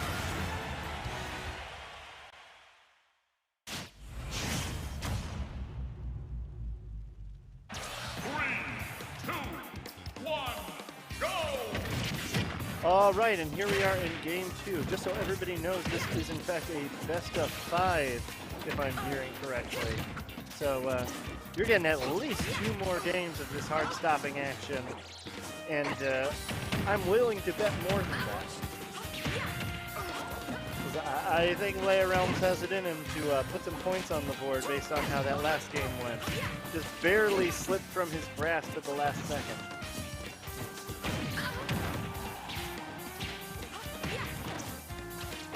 So Andrew T, applying a little too much pressure. Seems to have mismanaged their resources for a moment there, maybe lost track of when they used the double jump, but an unfortunate SD after such demanding early game pressure. But it's still on Layarounds to be able to actually capitalize, and he doesn't. Andrew T is able to seal up that first stock and make this an even game in spite of the SD.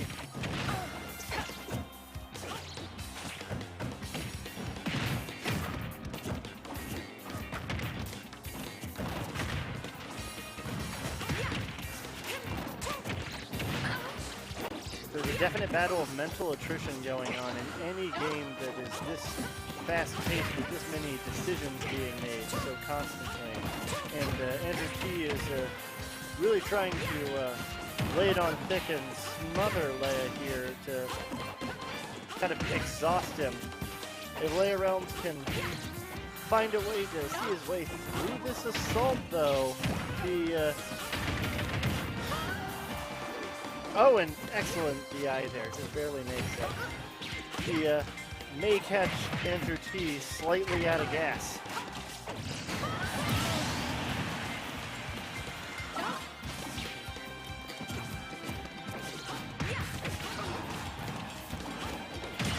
It's all about how close he can keep it. Excellent parry, but doesn't get the whip punish.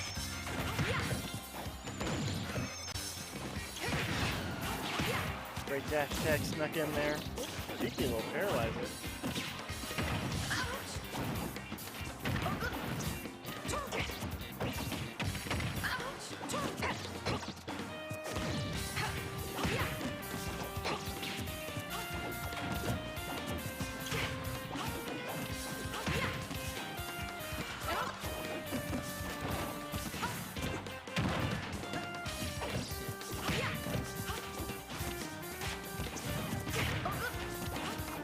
Andrew T managing to apply such large pressure, but getting called out by the grab there.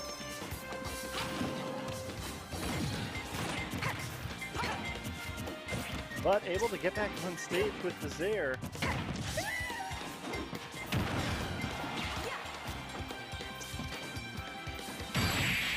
Oh! What a comprehensive and deep edge guard there from Andrew T.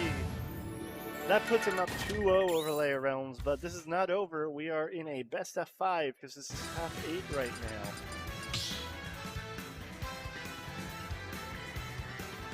now. Right now it's on Leia Realms to shake it off, pretend those first 2 games didn't happen basically, and make something happen from here on out.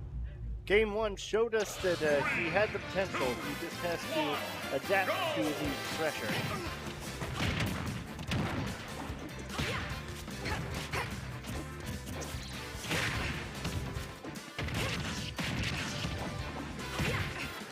Ooh, excellent little.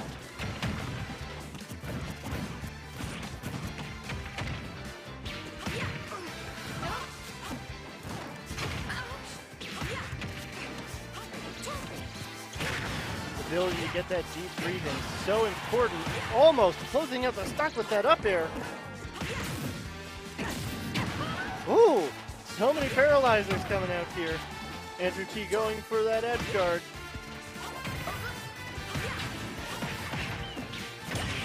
Oh my! They traded advantage state back and forth so many times, but Andrew T came out on top. But Leia Realms answered it almost immediately with that up tilt.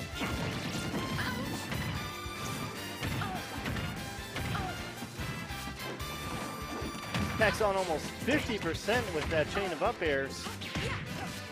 Ooh, goes for the spike.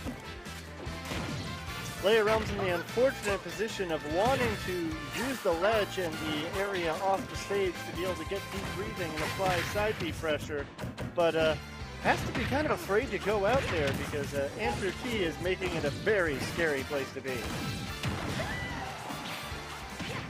Whoa! So deep for that edge guard. Leia Realms really bobbing and weaving out there to avoid the onslaught of aerials. Oh!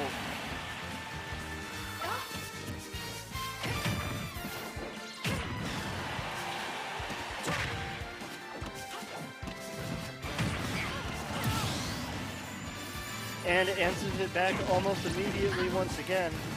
The percents are close to even, though it's getting away from him. Cheeky going for that down there twice in a row. Who does he think he is?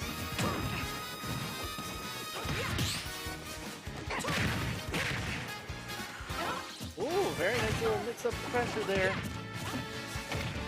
Got the deep breathing. These are the percents where it really counts. They're able to get him back to stage safely. Deep breathing's gone. Kicks away the soccer ball. Leia Realms manages to find his way back to stage, but can he get off the ledge?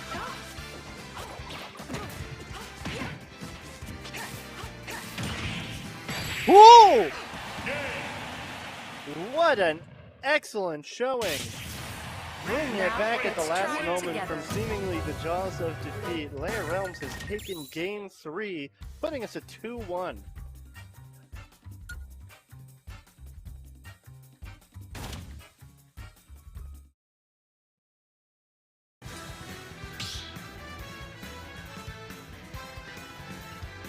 Stop battle. There will be victory.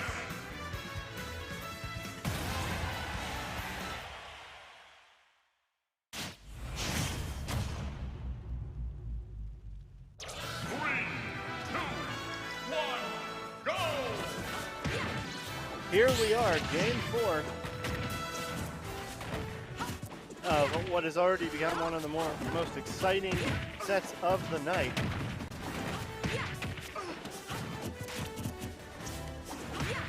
Leia Realms has shown us how he got this far and doing his most earnest to earn a game 5. Oh! And that's how you do it, taking stocks that early. First one he's managed to steal with a dare spike.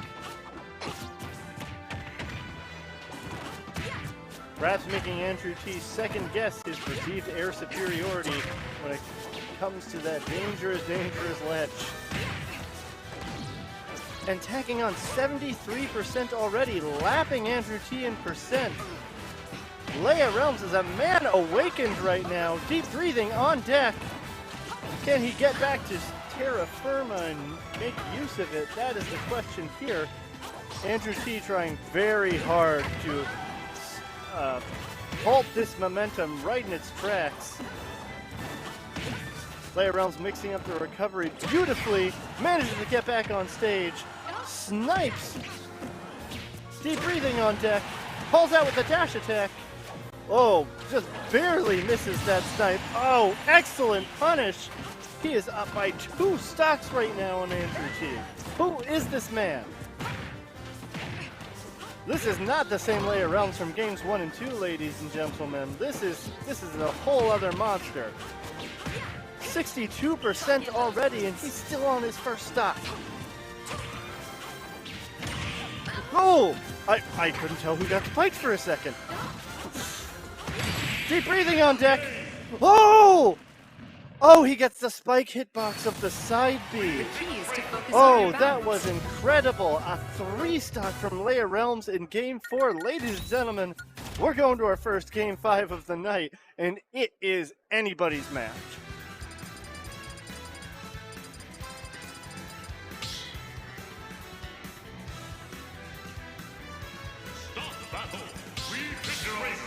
Town and City locked in, and we're getting right into it. Go ahead and spam the chat with who you think is going to win this one, because, I don't know. 1, go!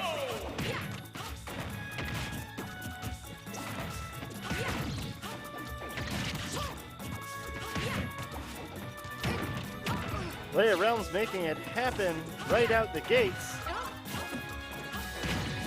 Up to his old tricks with the offstage deep breathing. Andrew T seems to be patiently waiting, though. Very uncharacteristic.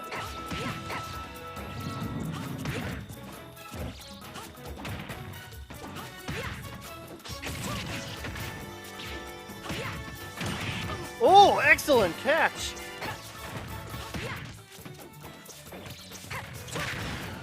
Bates with the deep breathing cancels it, knocks off stage with the dash attack, gets the deep breathing anyway.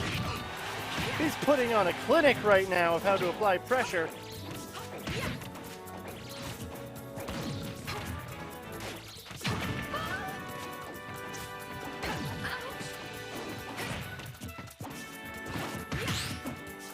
Andrew T, the one with stage control right now. Ooh.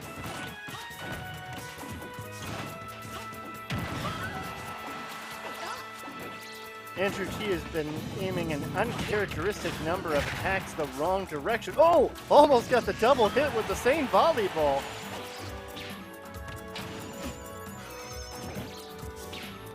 Fully charged Sun Salutation, but lets it rip. Up smash is going to close out the first stock after that berry. But I think Layer Realms is looking to remedy this quick and in a hurry.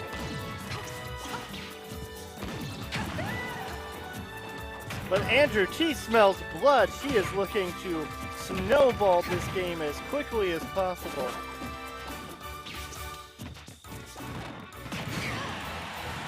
Layer Realms isn't giving up yet.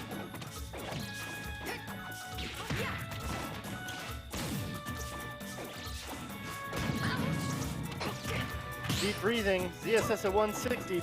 Almost any hit will do it. Deep breathing is gone. Oh. Very nice catch the falling aerial. It's a little bit of healing off of the deep breathing. 66%. Not the best situation, but it is a very doable comeback from what we've seen from Layer Realms already.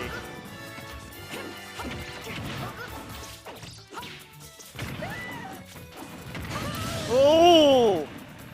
What an unfortunate early KO off the top. That up air catching him so far into the blast zone.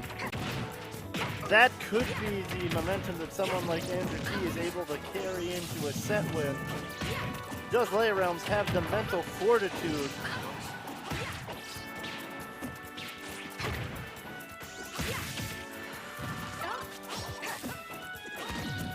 He's on the ropes here.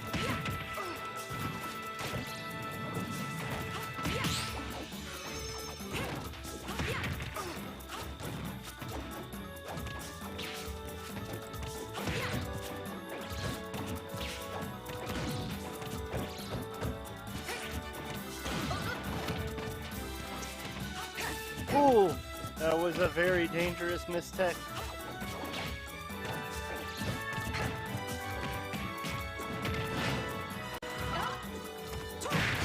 Oh! He manages to clutch out that stop. If he can get back to stage here. Oh! That back air came out of nowhere. Stronger than expected. And snatches the game for Andrew T. I'm sure that was a bit of a heartbreaker for the Layer Realms fans in the chat, but worry not, that was winners. Layer Realms is still in this. Battle his way back through the losers bracket.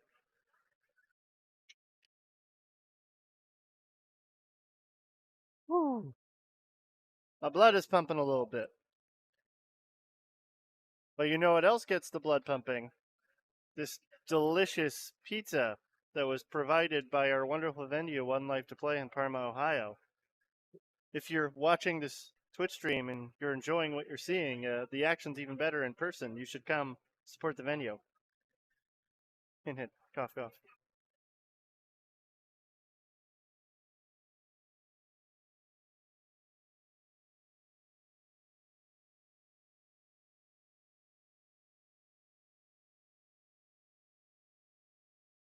I'm actually just going to go ahead and take a bite.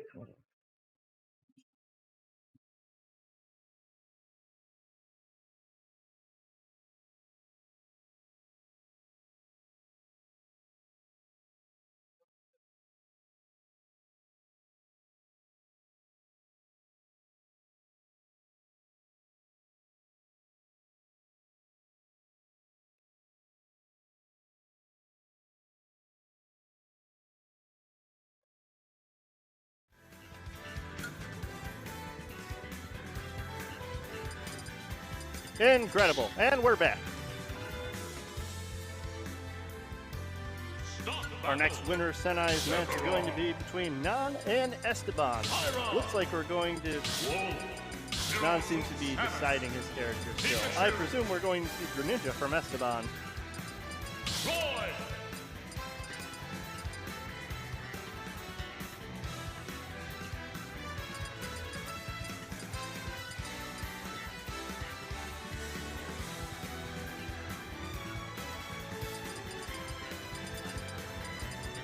All right.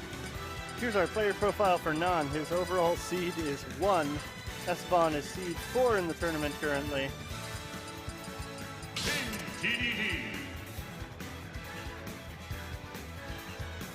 Non seems to be suffering a character crisis.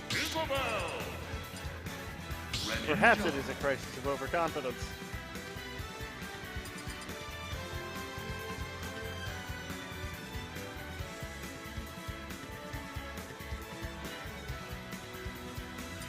Joker.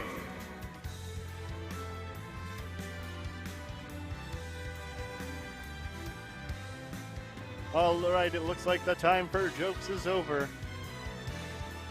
That wasn't supposed to be a pun. We're going with Joker versus Greninja.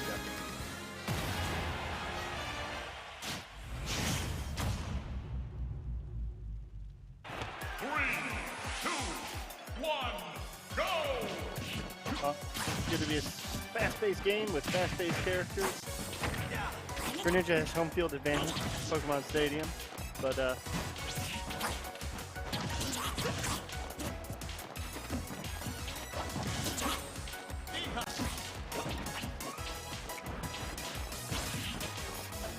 Non's managed an impressive boxing game with Joker's aerials, but Esteban found his way in to get some damage on the board. It's about even percent-wise. Though that A-Hob will certainly throw a wrench in it. Though that forward air will certainly throw a wrench right back. But it all comes down to Arsene. That's what I was about to say. Non putting the first KO on the board with a devastating down air to up smash conversion. The bread and butter for Arsene, really.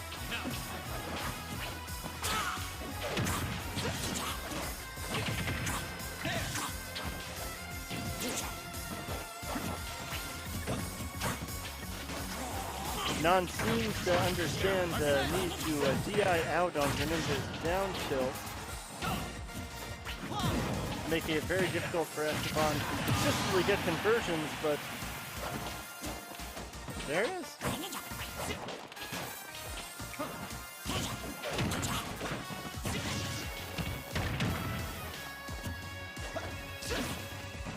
The stock count is even, but Non has stolen the momentum back for himself.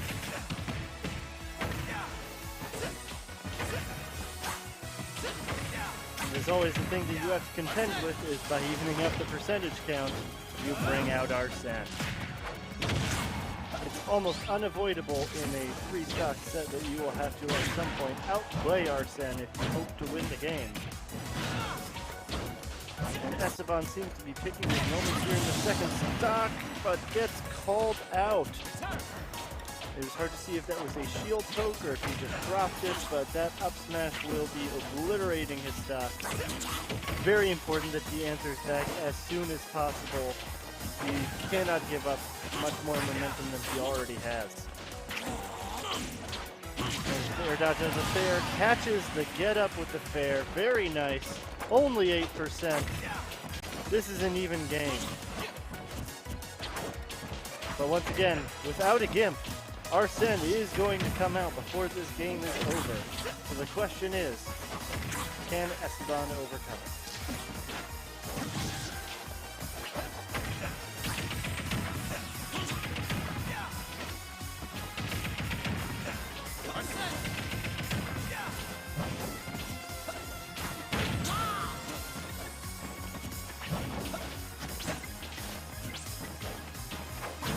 This could be the moment of truth. Now fishing for that devastating dare that could end the game right here and now.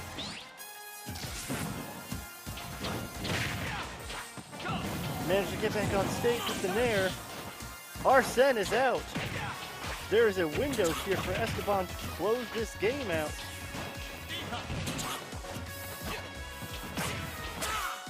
Oh. PS2 platforms is barely being the wrong height for that conversion to be consistent.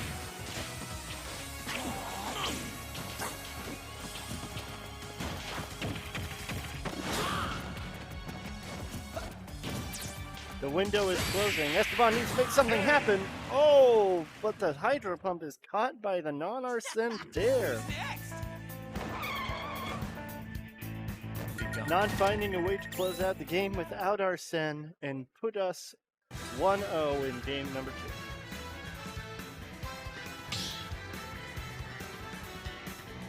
2. Here Esteban saying he wants to run it back.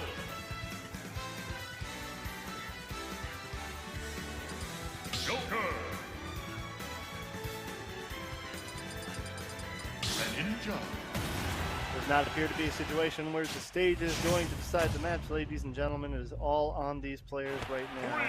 Esteban has what it takes to make this upset.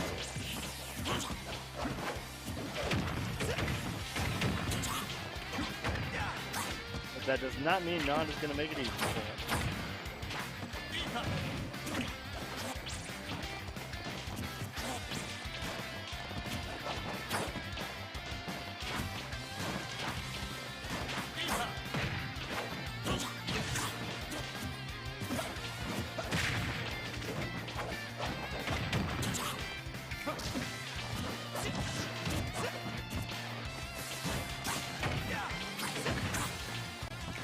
A lot of trading back and forth and mostly even percent so far on this first stock, but Arsene is coming any second. And what happens next will dictate the momentum of this game. Excellent Nair to Fair conversion. Not only gets him stage control, but also buys him time. Arsene meter is already most of the way gone. Excellent confidence to wait outside the field against Iga. He just knew the spacing wasn't there. He manages to outweight the Arsene, but he's a little bit the worse for wear, and he has to get back on stage here. Oh! It's like an accidental directional air dodge, almost ending non-stock prematurely.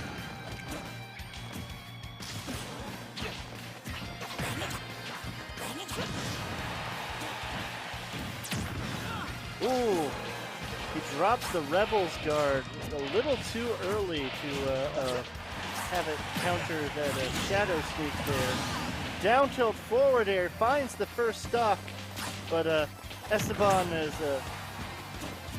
looking a little rough at 162% and caught on the ledge. A very dangerous place to be. I don't know if Joker traditionally has a kill throw, but he's getting dangerously close to a point where he may have one anyway. And certainly if he ends up getting Arsene here, basically anything will get this KO. 204%. Unbelievable, and he just keeps on racking up the damage with those guns. And here he is. Arsene versus 215% of rage. What will happen? Arsene's only dangerous if he wins neutral. He's almost completely stalled out. Oh! But that down tilt, more than enough to finish out that stock. I don't know what it kills at normally, but 220-something percent is definitely in range.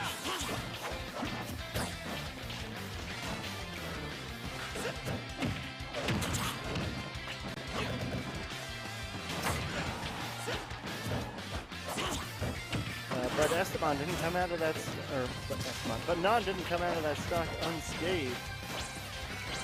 He's looking a little worse for wear at kill percent for a lot of moves and pretty far from getting Arsene still. Esteban can definitely close out this stock without having to fight the big bad ghost if he takes his shots carefully. I know it's not a ghost. Don't stand me in the jet. Whoop! Up air, not quite enough there.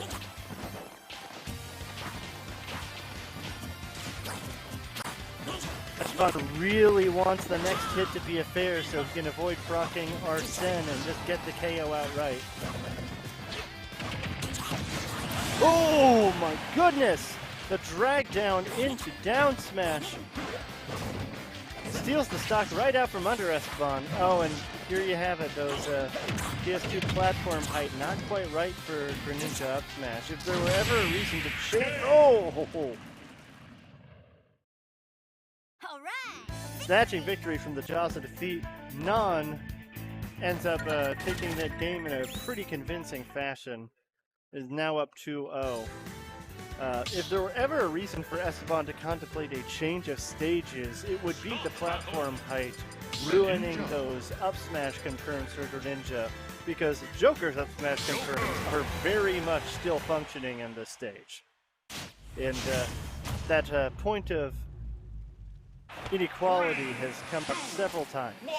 But no, he's very confident in his ability to run it back here and just win enough neutral to make up for that deficit. But the only thing on Non's mind right now is absolute victory. Smothering the opponent's will to fight as quickly as possible and securing this with a 3-0 so he can sit in winner's finals.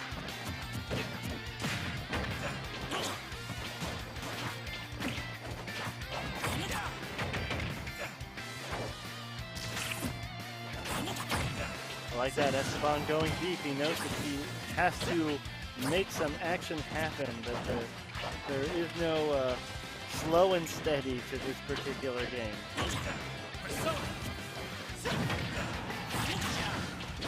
Excellent dash attack in the fair.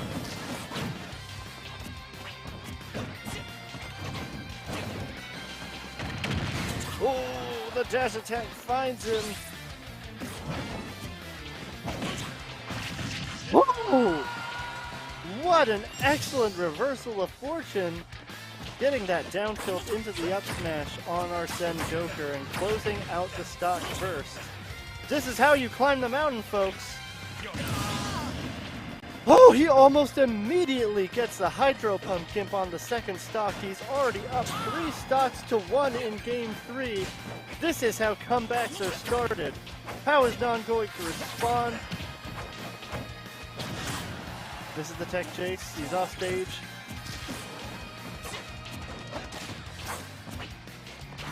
And he manages to get his feet planted on solid ground and get some stage control back going. Non has to be thinking that this stock has to go, and fast. 154. We already know he's capable of surviving at least 70% more under the right conditions. 169. Can he get past his ledge trapping, get back on stage, and make some neutral happen?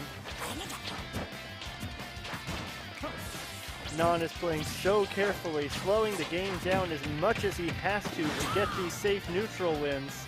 He does not want to give anything up here. He can't afford it. Gets back with the dare. Oh, an up air string. Arsene F tilt not closing it out, but Iga is going to, or Igon, sorry, going to take the stock there, but Esteban still has 2 more. Non has to put on an obscene amount of pressure here, and Arsene is almost gone. Percents are basically even, but Non at a stock deficit. This is Esteban's game to win here. He just has to find a way through this ledge trapping pressure and put on some pressure of his own.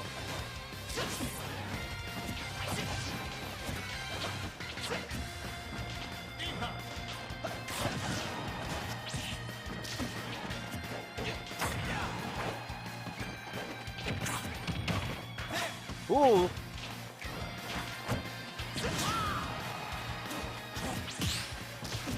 That drag down almost lethal. Each one of these offstage interactions could be a stop. Arsene on deck. Esteban at 141%. So many of these stray hits could end the stock. But Non is sitting in a tantalizingly close to kill percentage. Patient wait on the ledge. Air dodging past and rolling through. Oh, he had done an excellent job at stalling out the majority of Arsene, but Non manages to slip that down tilt KO in at the last possible second. Oh! But Esteban uses his resources, he gets that down tilt fair conversion, and he finishes game 3 strong. Every comeback has to start somewhere.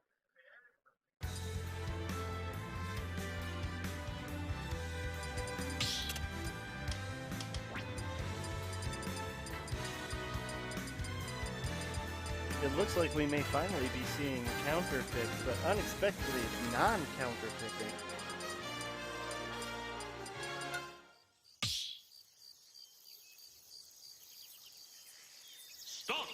No, he's counter picking environmental noises. That's a serious mental damage.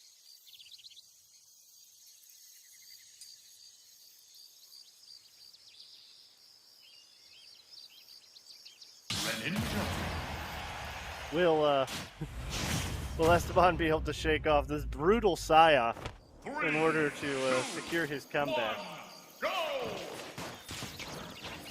And will the slightly lower platform hype end up actually providing a fringe benefit to Esteban that Non wasn't perhaps fully being cognizant of? Ooh.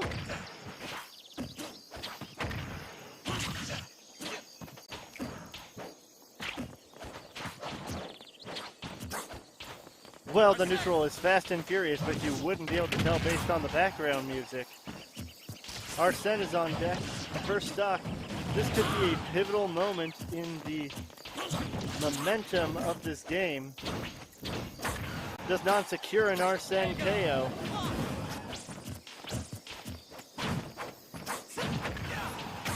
Looking less likely by the second. Arsene is gone, and so is Joker. Esteban takes the first stop, looking super strong. Non is swinging wildly, but gets caught by a down tilt up smash, already taking 31 on his second stock. This isn't what he wants, but he's also 3/4 of the way to Arsene, and Esteban has to be cognizant of that. Esteban would love a gimp, but Non is not going to give it to him easy. Whoa! That certainly would have been a stock had that F-smash connected. No question about it. Oh! Pushes Joker almost halfway across the stage before he lets the dash attack come out. Oh! He gets called out hard on the shadow sneak, and even though Arsene was gone, Joker's F-smash still packed plenty of punch. But there it is. That's exactly what I was talking about. The benefits of the slightly lower platform on small battlefield make that up smash way more consistent. Non may be regretting that stage choice right about now.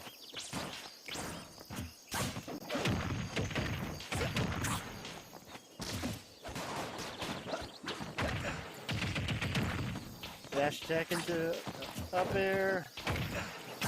Dash attack into up air, drag down up air, but misses the tech chase in part because Arsene showed up. That is such a brutal move, that Arsene side B. Chases the wrong way on that nair, gets caught by another side B. Oh, but the get up attack from ledge managed to give him some breathing room. Oh! It cuts both ways. Drag down up air into up smash, taking the stock for Non. Very quickly evening this game out, but the percentage still favors Esteban if he can close this out, especially before Arsene shows up again. The up smash grounded was a little ambitious. Losing a lot of ground, and those shadow sneaks are very easy to call out on this stage in particular. Especially with basically no background noise to sort of distract. Each one has been was painfully obvious. Oh, that was a nice little conversion there.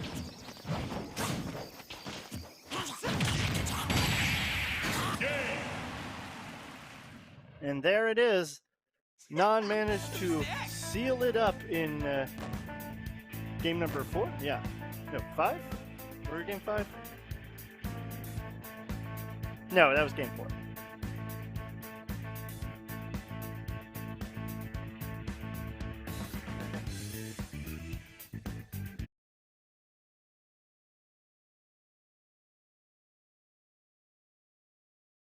That was an absolutely fantastic set. Top 8 is just off to a incredible start so far. Can't wait to see what more exciting matchups that we have in store. I see Eddie G walking up to the setup right now. Having trouble seeing who his opponent is, I'll be honest.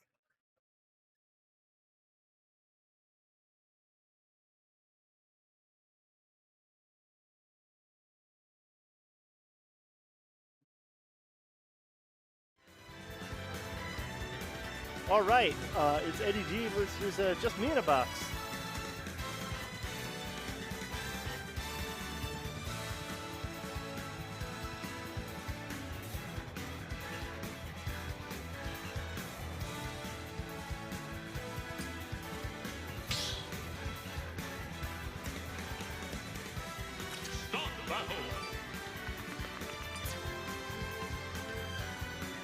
While they're inputting music, you can find all the lovely merch on screen currently at 1Life2Play.com/shop. 1Life2Play shop also sells hardware and other gaming-related merch, so check the store out to get all your gaming gear. There's those some nice-looking sweatshirts and jerseys and stuff. I don't even have to look at the screen. I can just look across the room and see all that sweet, sweet merch. Just come here and check it out for yourself.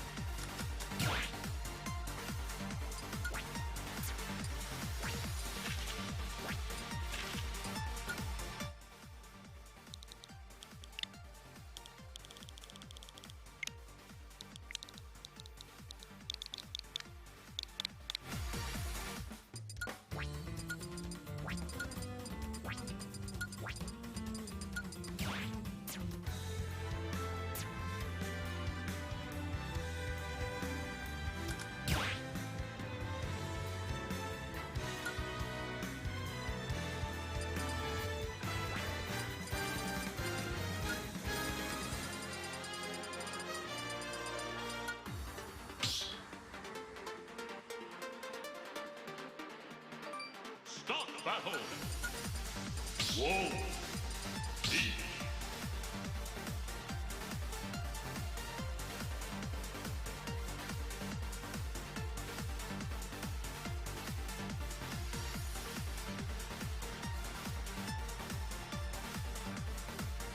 You too.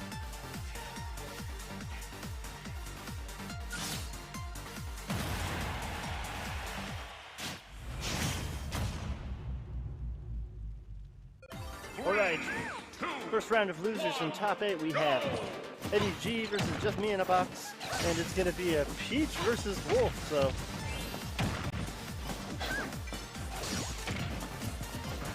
Just Me in a Box showing off the Wolf that he had on stream for our first match, and Eddie G showing off, as usual, whatever character he feels like that evening.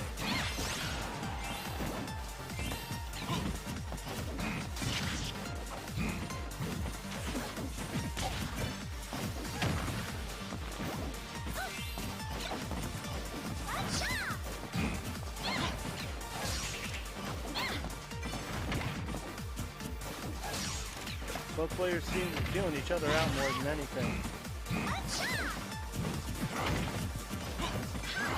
Neither of them able to consistently get anything going at the ledge.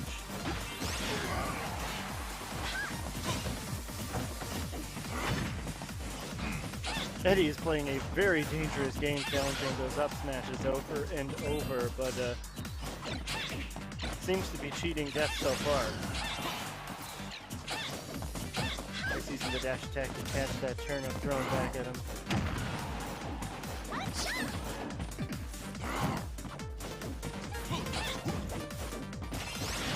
Eddie seems to have no fear of Wolf up smash. Oh, but it's the up tilt that got him. That's the first stock going to just me in a box.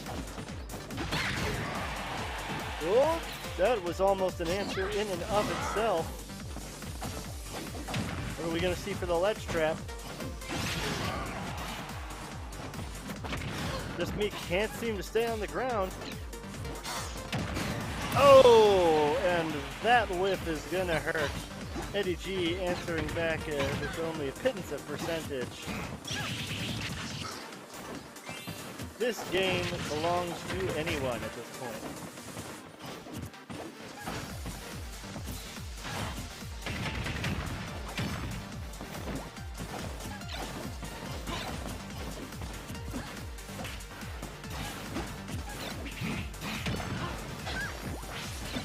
Nice little D-drop turn up there. I love the spot dodge of the Wolf lasers there. No wasted movement. Woo. That booty bump seemed to have a surprising amount of reach, and he was just there to punish that Wolf up B. I am actually quite shocked that that wasn't a KO. Wolf is a heavy boy, and that was probably some really nice DI.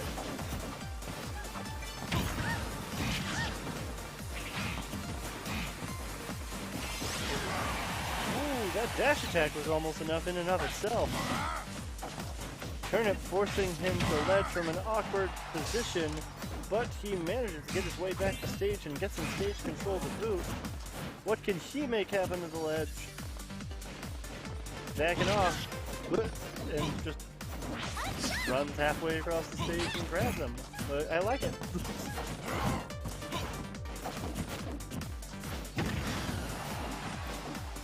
Very nice back air. Oh, it looked like another back air was going to connect there, but the parasol came out of nowhere.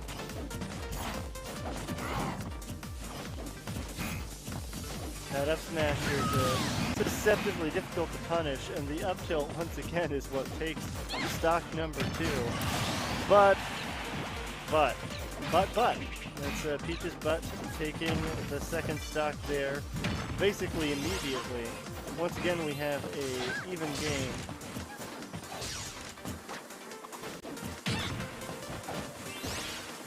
But Eddie's going to have to push this percentage momentum if he wants to win. He can't trade stocks anymore. He has to be the first one to take this stock.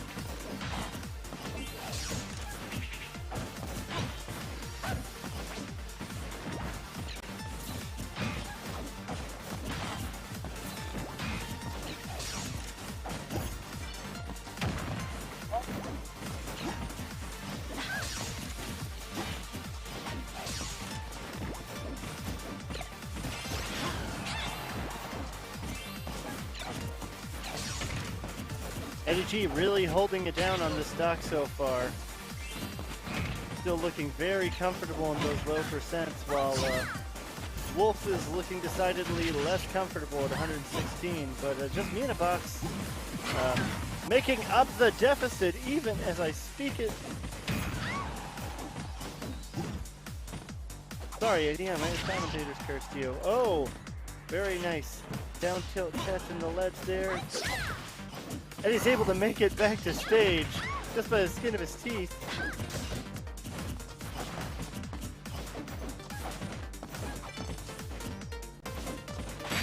Oh! Manages to wolf blast through the turn up there, get to the ledge.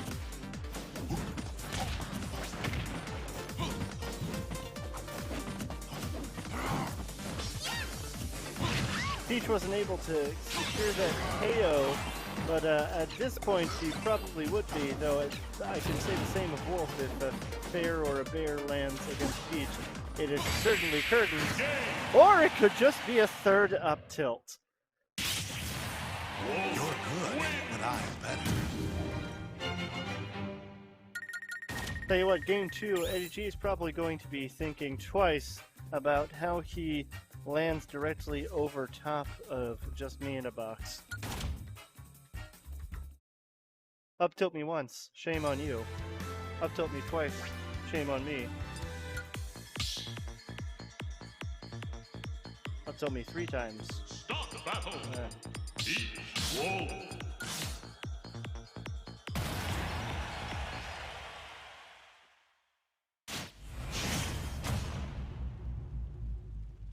Alright, let's dive into game 2. We're coming back to Battlefield. Both players seem very comfortable here.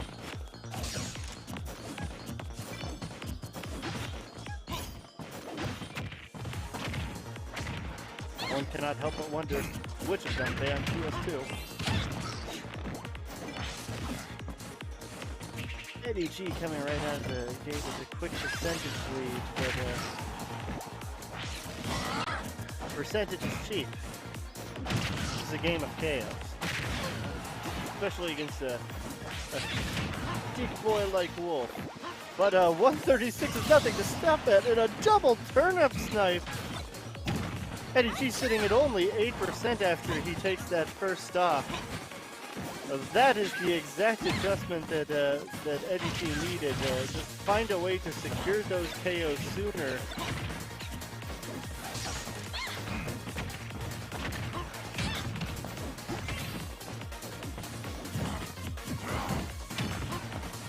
Manages to get the punish on that up smash.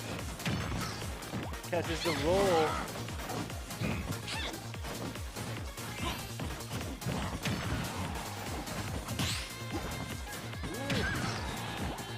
The up tilt with that time. Eddie G is caught on.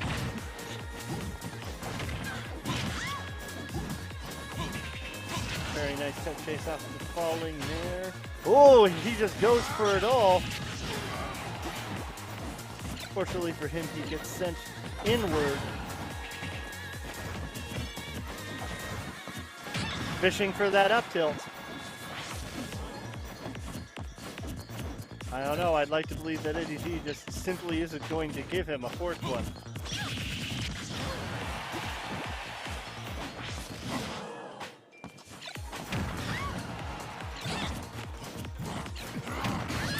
Ooh! Relying on that Z-drop turnip to keep him safe, but the up smash does not care. Just Me in a Box managed to even up the stock count, but the percentage count is far from an even game.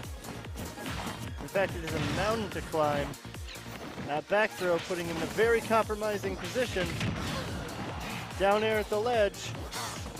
He gets through the turnip, but the Wolf Flash is misspaced, and the forward throw actually just takes the stock outright. Perhaps he was holding the DI in the wrong direction. There might have been a DI mix-up going on. AG manages to find his way back to the stage with the booty bump.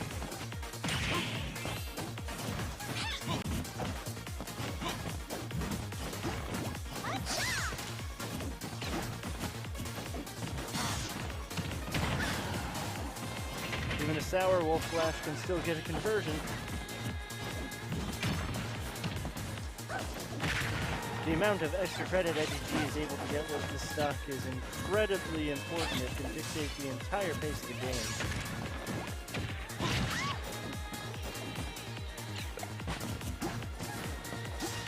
The run up and grab from halfway across the stage, you have to expect the audacity of Just Me in a Box sealing up another stock with an up tilt. He was not done with that trick.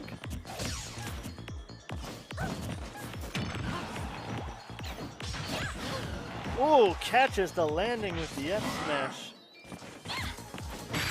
Ooh. Excellent catch of the jump with that fair, and that's just going to solidly seal out that stock and put us into game 3 in a 1-1 situation. I believe it was stated earlier that all of the top 8 games or matches would be best of 5. Including the first round of losers.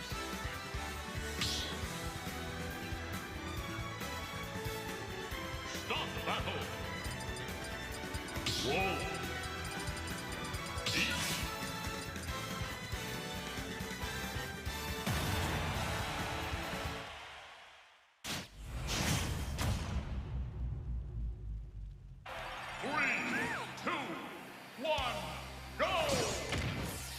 All right, we're at PS2 for Game 3.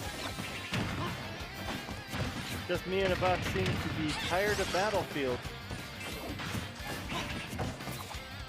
Interesting code there. That might have been a misinput. I don't really know what else it could have been.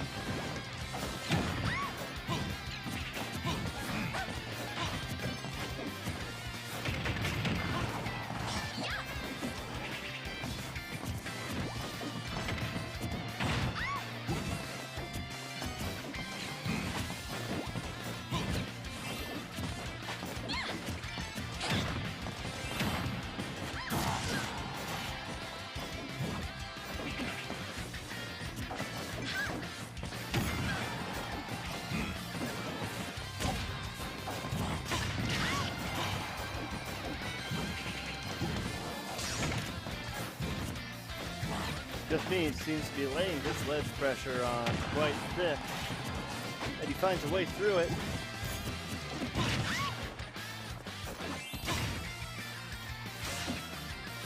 That down tilt at the ledge almost spelling certain disaster. But Eddie G finds the conversion to take the first stock.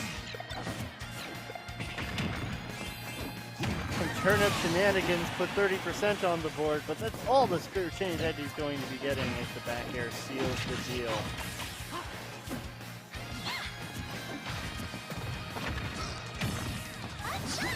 Eddie has the momentum. What's he going to do with it? Just Me seems to be enjoying the extra horizontal room to move on this stage.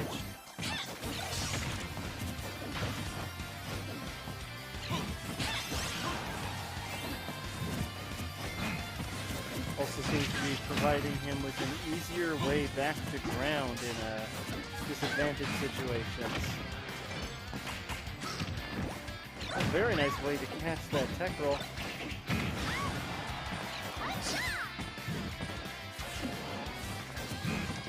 Nice to go safely directly to ledge.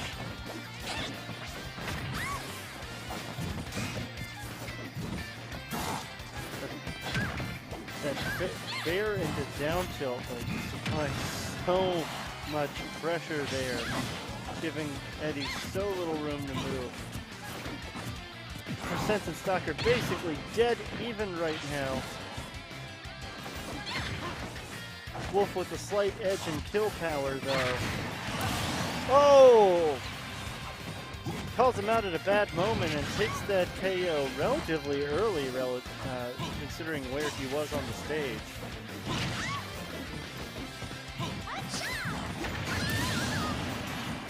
But the stock lead doesn't mean much if you can't capitalize off of it, and this is now a dead even game.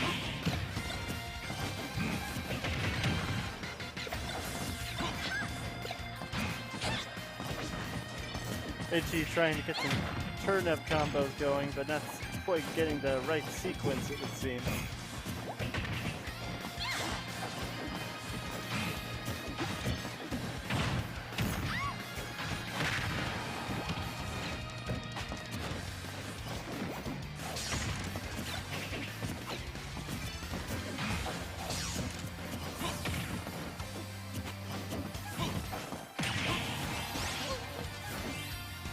Game could be a matter of one good call out.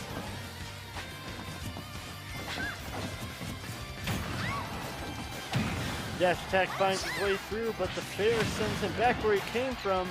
Dare catches him before he can hit the ledge. Gets sniped with the turnip, and he's just out of options. Eddie G manages to take game 3 and put himself at set point. What's that in the bottom left corner? Is that the brand spanking new Champion collection? Available now at 1Life2Play? You bet it is.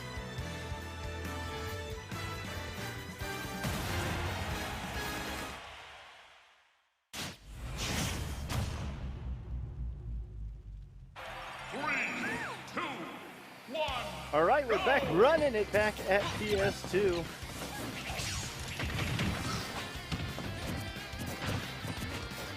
They're taking the momentum right out of the gates. but Just Me is answering it back in kind. Ooh, this is a savage sequence here.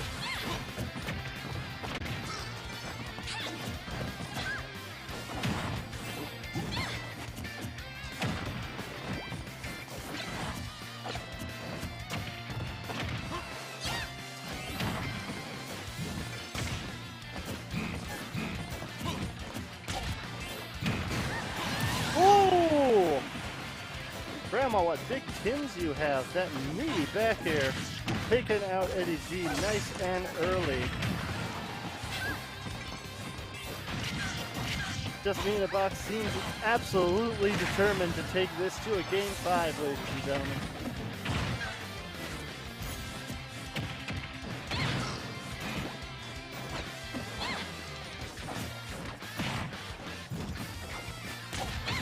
Oh, goes for the call out with that F smash there, but unfortunately it is not quite there. Oh gee, even enough to stop count. But this is a good percentage lead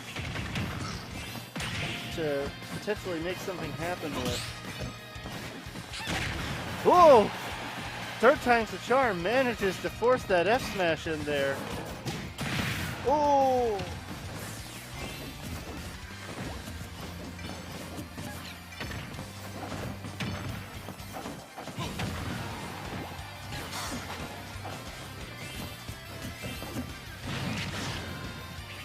Flash barely getting through the Z-drop turnup. Oh! Managing to find his way back to stage with the booty bump. Oh! He returns the favor with an equally cheeky uppy. Doesn't fall for the toad this time, instead punishes it big damage. Eddie G at 167, almost any stray aerial or tilt can take it, but he takes it first, that dash attack at the ledge, cleaning up Wolf's second stock. Oh! Saucy little conversion only results in a little bit of damage. Perhaps the damage is more mental.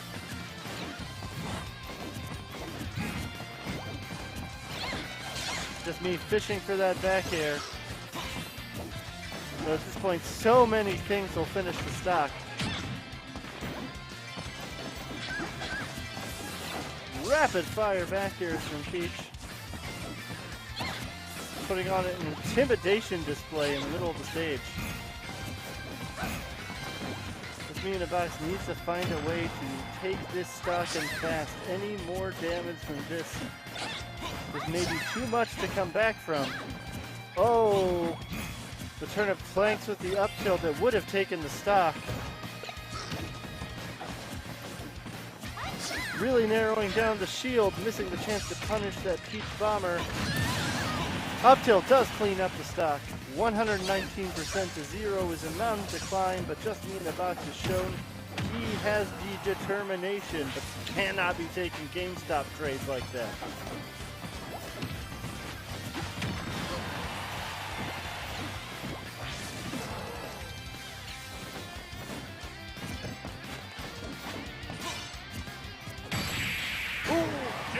Gets called out on the platform with that back air out of nowhere. Eddie G cleans up this set 3-1.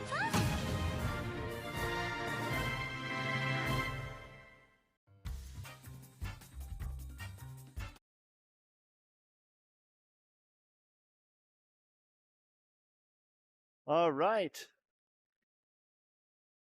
This sounds like the moment that we have been waiting for. Winners finals are going to be up on stream next between Nan and Andrew T. And I cannot think of a more explosive matchup that we could have for you tonight.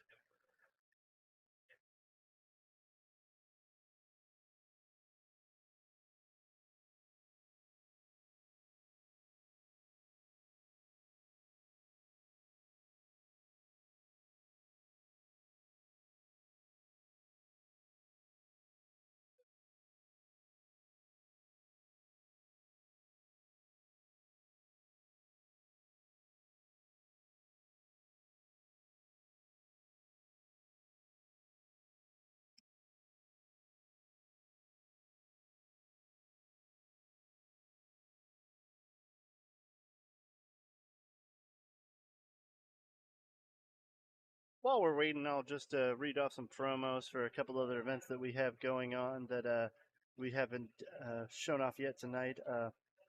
See, we got Stage Spike. The next Neo Smash Monthly is... Oh, wait. No, Stage Spike already happened. I'm living in the past. No, wall break. Okay. No. All right. Nick Fight Night. Every Wednesday is Nick Fight Night here at 1Life2Play. Play casual or competitive Nickelodeon All-Star Brawl starting at 6 p.m. with brackets starting at 7 p.m. Don't miss out on the brawl and register at smashdt./Nick Fight Night. Can't read today.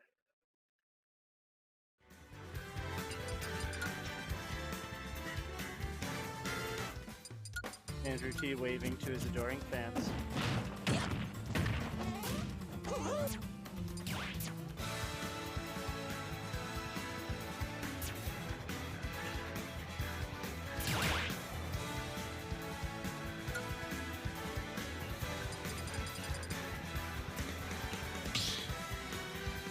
Seems they've already agreed to start on PS2. Stop battle.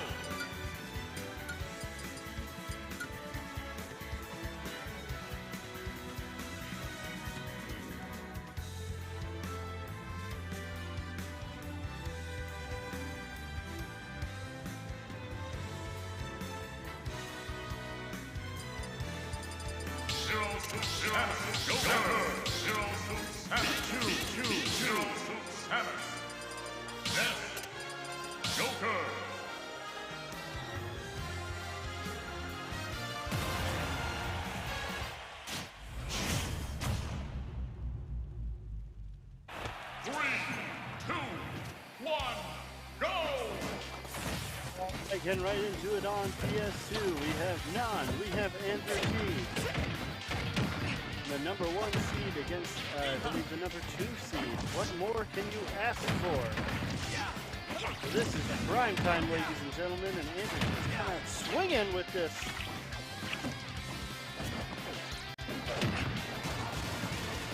Oh, circle guns!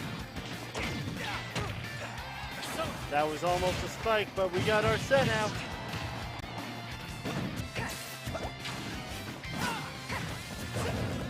It's almost impossible to tell who's going to end up taking this first stuff.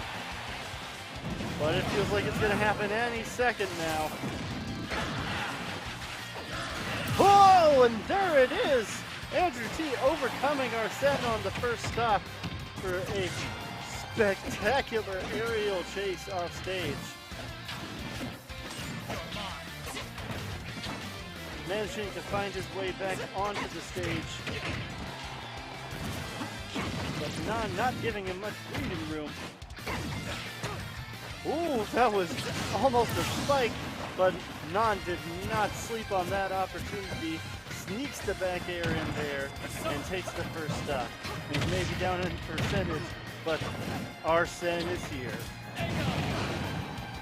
And speaking of that, the percentage deficit is basically gone.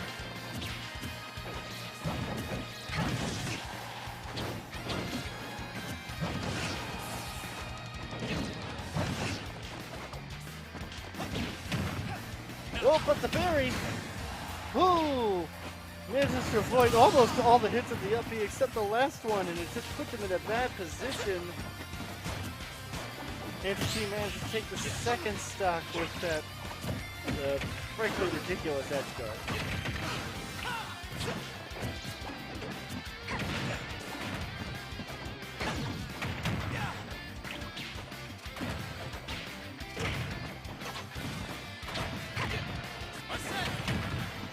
Arsene is here. What? There he goes.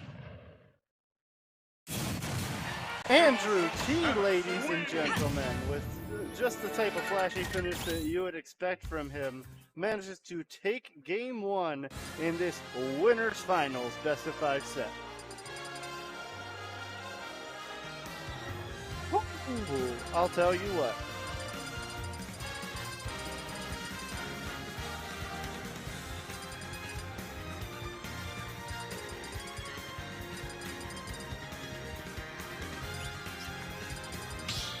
Going to, oh no, we're going to Yoshi's store. The way he was hovering, I thought we might be going to try flats of some sort. Well, we are going to try flats, but you know what I meant. 3, 2, 1, go! Yoshi's story, the very interesting counter pick from Non.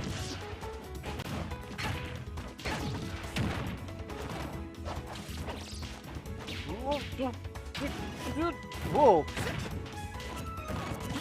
That looked like it was going to end up being a tragic SD, and it very nearly was. Pixels to spare, I would say.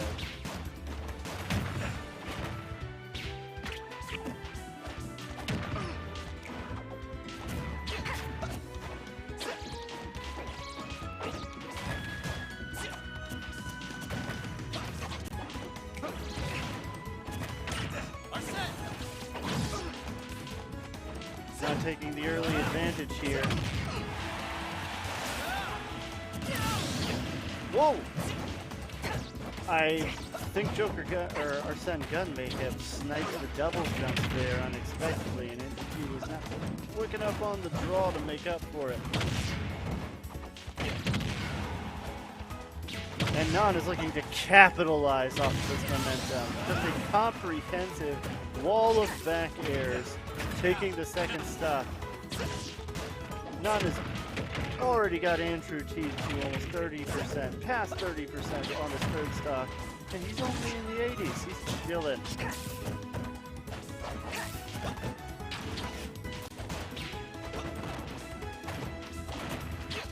Though both of these players have shown that percentage hardly matters to them. They are gimping, ledge guarding, early stock taking machines. So this is far from over.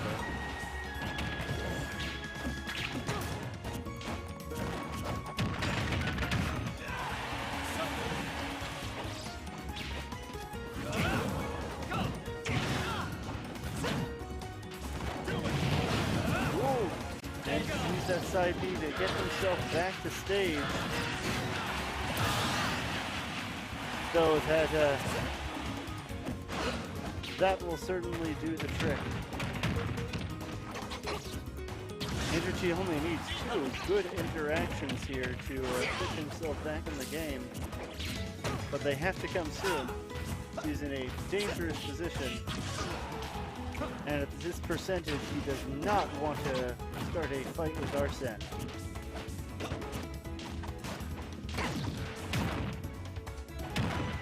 Ooh! That edge guard was almost enough in and of itself. Non showing off his crazy mashing ability, getting out of that berry super fast. Something he's just been consistent with on the stream tonight. And there it is.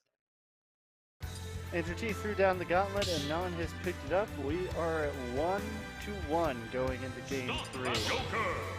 And this one I could easily see going the distance.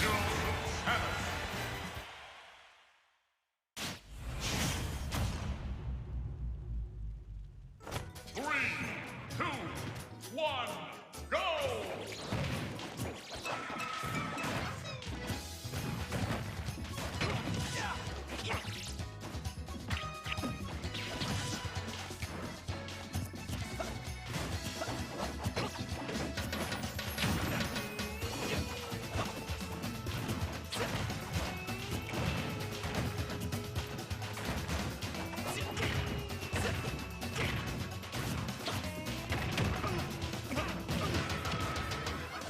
Seems to be slowly eking out an advantage in these this flurry of neutral exchanges.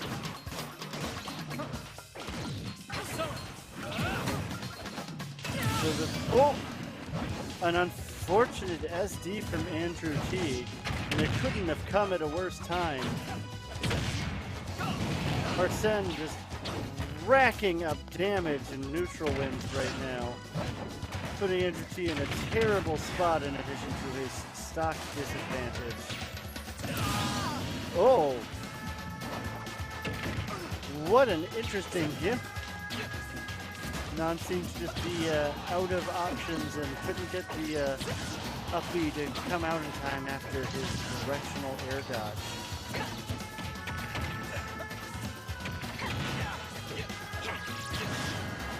That was precisely the kind of thing that Andrew T needed to get back into this game. Pushing this stock as far as he can take it is pivotal. Excellent Katsky flip kick. Good two-frame. Oh. Let him back on stage a little bit too easily and got called down for it. Andrew T can post his stock out quickly though.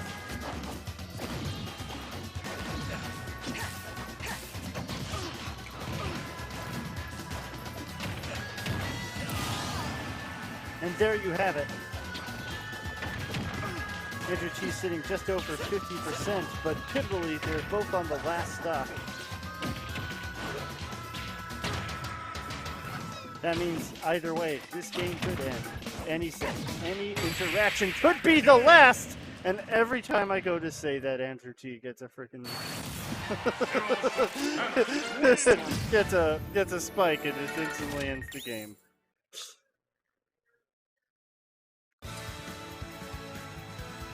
Woo! Seem to be evenly trading back and forth. Andrew T going up 2-1 as we go into game number 4.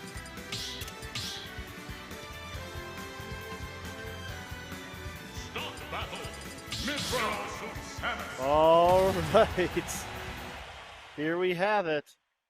The schoolboy wasn't cutting it, so it's 2 waifus to 1. 3, 2, 1, go! Yupira and Mithra have what it takes to cut their way through this VSS.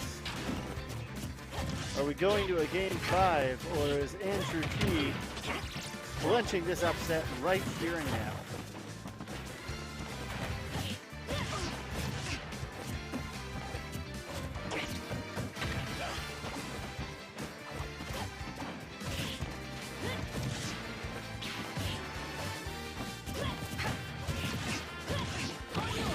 Mithra just crossing the stage with absolutely furious speed, and what an excellent conversion there with the Pyra at the end. Oh.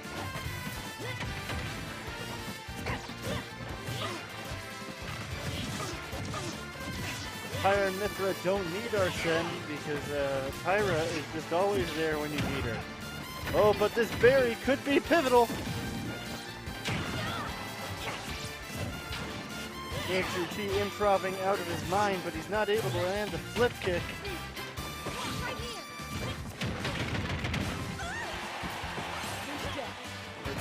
Boost kick.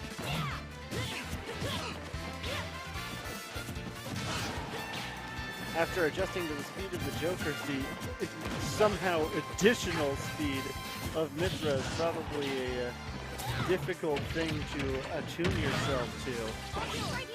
Ooh! A well-timed switch avoids that call-out. Ooh! I think that might have been an unintentional reversal of that boost kick, if the boost kick itself was even intentional to start with. Oh! Very nice make up for it, though. Still has a mountain to climb with a 1-stock deficit. But if he can find his footing in this matchup and figure out where his gimps can come from, Pyra and Mithra are not known for having the most spectacular recovery.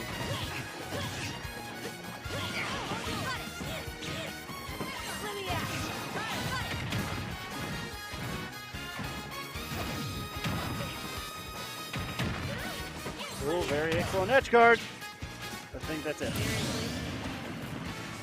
93%, but it is critically 1 stock to 1. I'm not going to finish that thought because I don't want to have an unfair influence on the match at hand.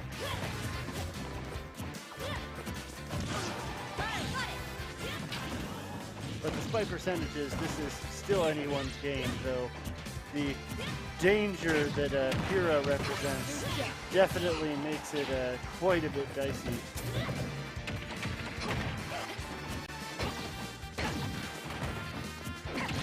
Ooh, very nice call at the grab. Oh, this is even. This is even. Oh. All it takes is one whip punish.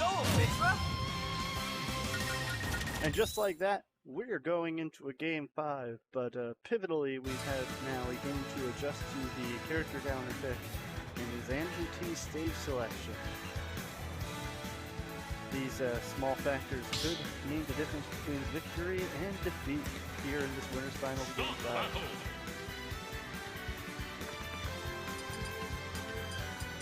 Mithra, Zero Suit 7.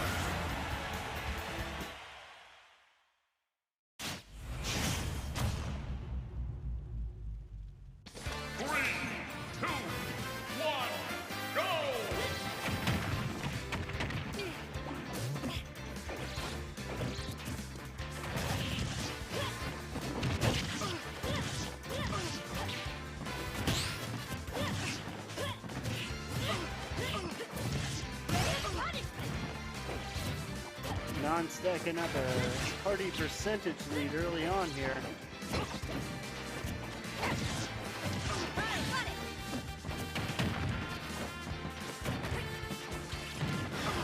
Ooh, here's explosive power, so dangerous.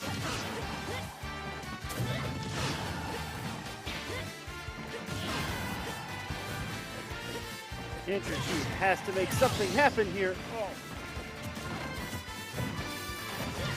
Not going up 2 stocks, or 3 stocks to 2.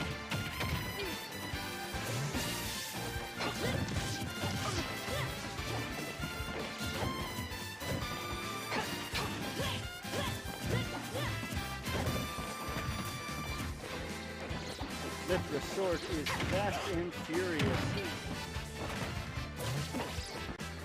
Oh!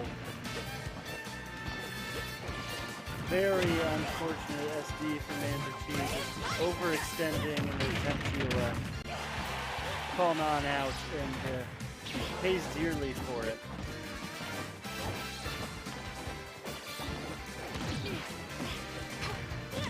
Unfortunately, this creates a massive mountain decline for Andrew T in this Game 5 situation. Non still on his first stop.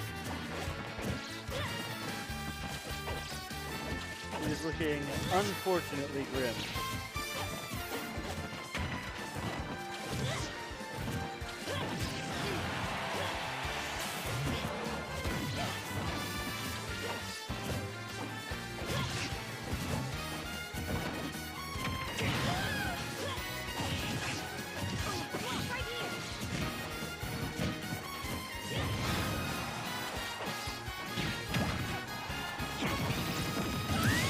Alright, the first barrier that Night Non has not managed to mash his way to safety out of.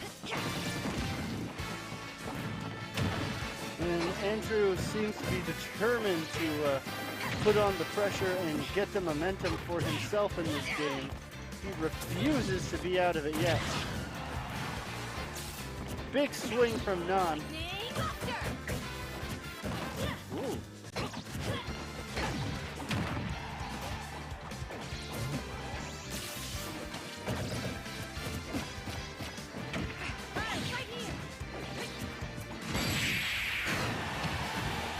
Oh, wow.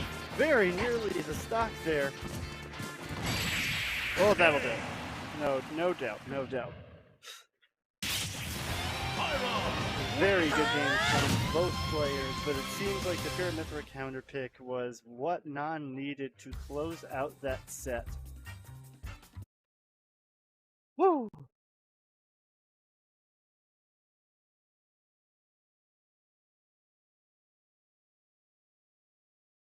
All right, that was the most explosive set of the night so far, I think. But the hits keep coming and they don't stop coming. Andrew T is sure to continue his tournament life on in the losers bracket and potentially get his run back on non and grands. But that will remain to be seen.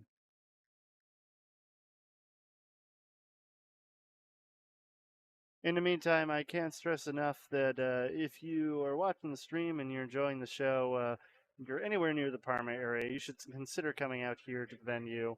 It's the largest dedicated esports venue in Ohio. It is just such an excellent place. We're so lucky to have it. Support it in any way that you can.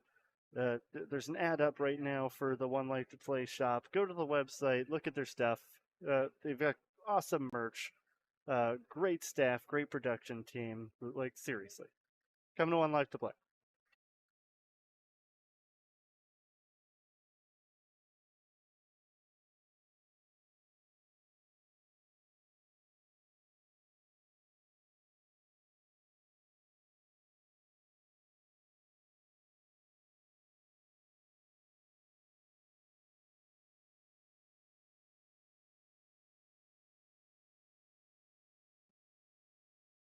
All right, we're going to take a quick 10-minute break, and then we'll be back with some more Smash Ultimate action. So stay tuned, ladies and gentlemen.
And we're back. Welcome to the Losers Semis. Up next we have the Esteban the Greninja versus Kukukuchu the Inkling in what is sure to be a red-hot battle.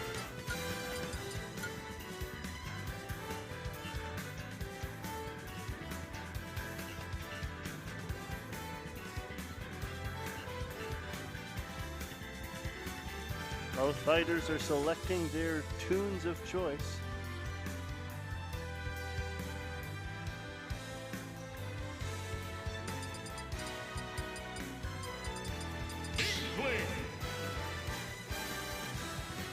They're getting up for the fist bump, and we're getting ready to launch into game one. A reminder, folks at home, that seeing that this is top 8, the set is going to be a best of 5. 3, 2, 1, go!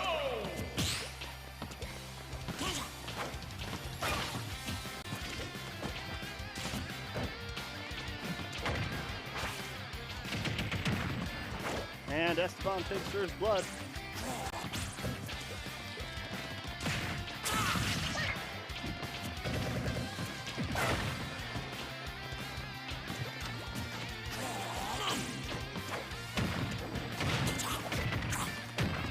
Here's Kukukuchu with the answer. Percents are about even.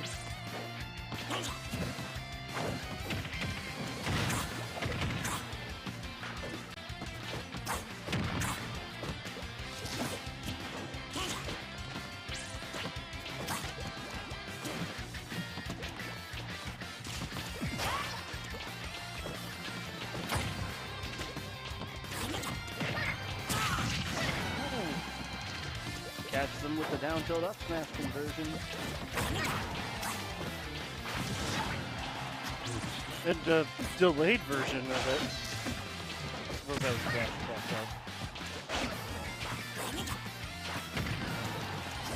But Kuku's able to get back to stage. Oh, managed to roll through the roller.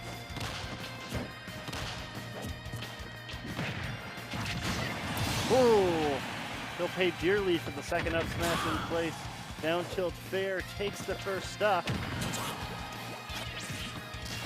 Back air puts Esteban in a sticky situation. 134%. Even Inkling is going to be able to find a kill soon.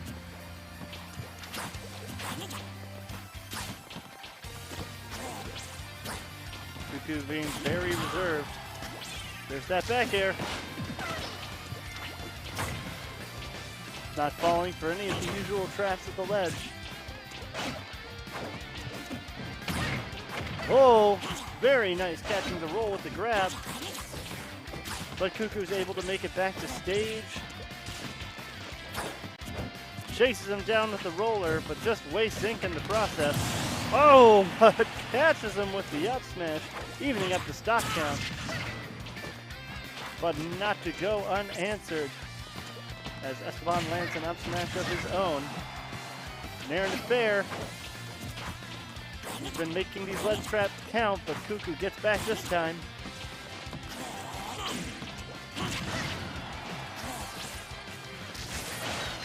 Whoa! That was potentially a Hydro Pumpkin, but it seemed like he tried to catch it with a smash attack instead and just didn't have the timing right. Oh! Tries again, perhaps forgetting about the landing hitbox on that up B. Shouldn't say hitbox, it's more of a win box. Oh, catches the roll in with the fair.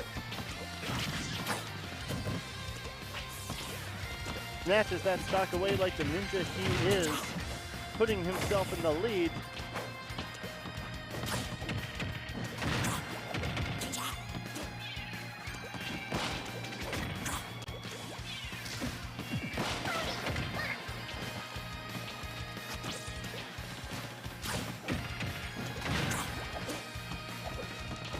Kuku would like to see one of these rollers connect, but Esteban is proving to be a very slippery target.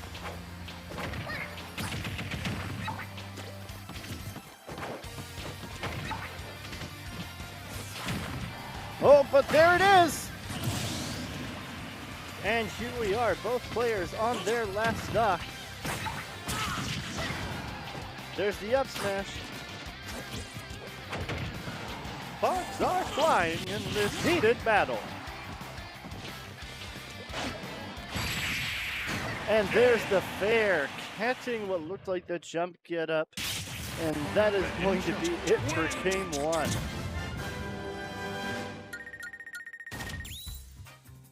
It seems like the X factor in that first game was Esteban's ability to make his ledge traps count against Kukukuchu.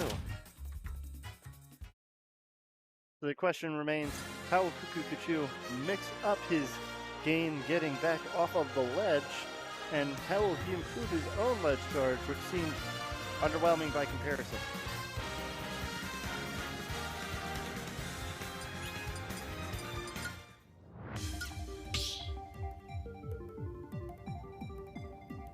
Start battle. Inkling.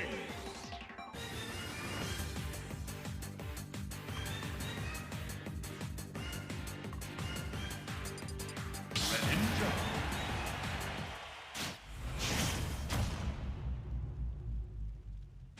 3, 2, 1, go! And here we are on Lilat of all places.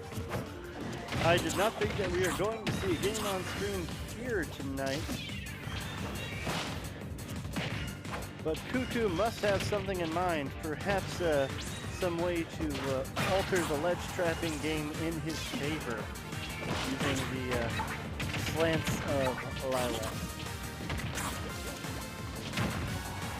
Oh, catches him with the roller, but isn't quite fast enough to cancel out of it and get that up smash.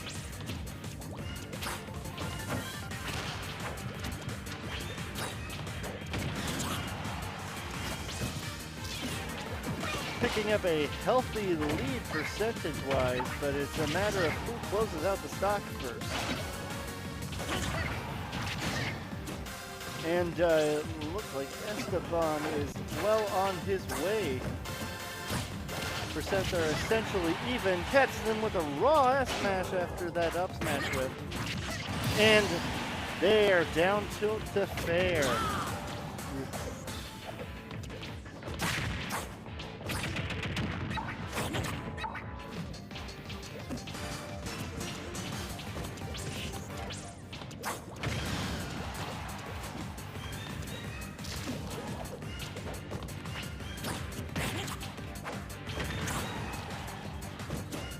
Oh, he goes off the stage for the spike. Platforms aren't quite the right height for Greninja to get his up smash through them.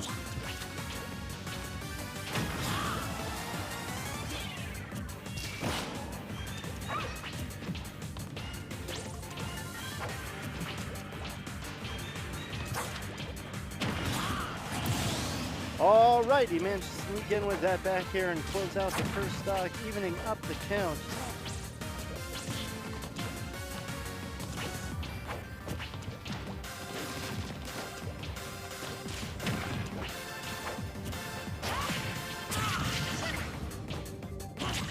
Going for a questionable S-smash, and it is costing him dearly.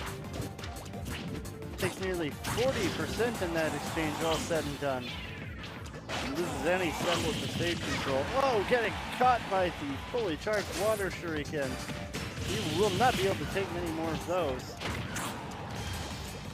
Manages to stuff the fair with the dash attack. Oh, but he's not ready for the Lilat Shadow Sneak. Perhaps any benefit that he gained from taking Greninja to Lilat may be outweighed by the difficulty in seeing that Shadow Sneak coming on this particular stage.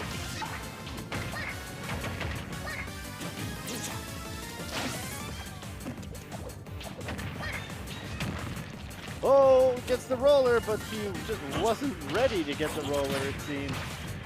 Didn't jump out of it in time to be able to get a punish. Oh, and Esteban was practicing. He manages to catch that up B to stage with the up smash, sealing out game 2 and looking rather commanding in the process.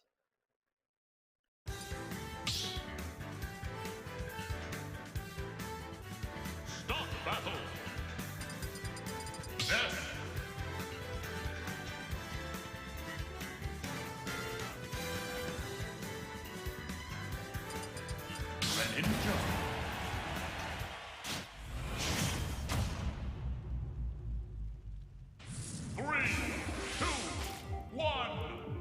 Here we go, game 3. We have the same stages, but Kuku seems to have dropped the Inkling in favor of the Nest.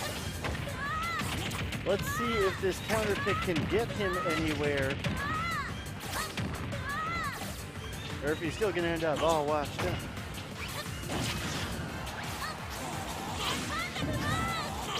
Oh! Lilac strikes, taking first blood for itself.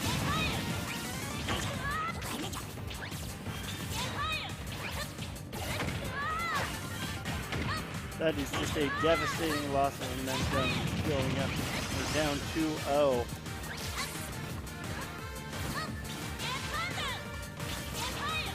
So much extra ground for Kuku to cover now.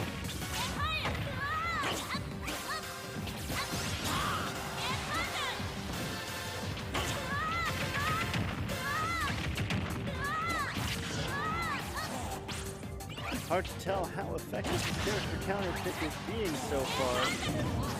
Taking that SD out of the equation, the percents are more or less even.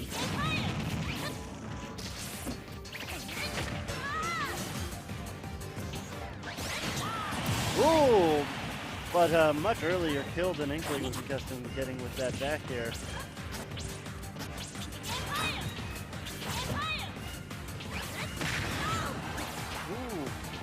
Manages to outspace that forward air of Nest and get in there with Greninja Nair.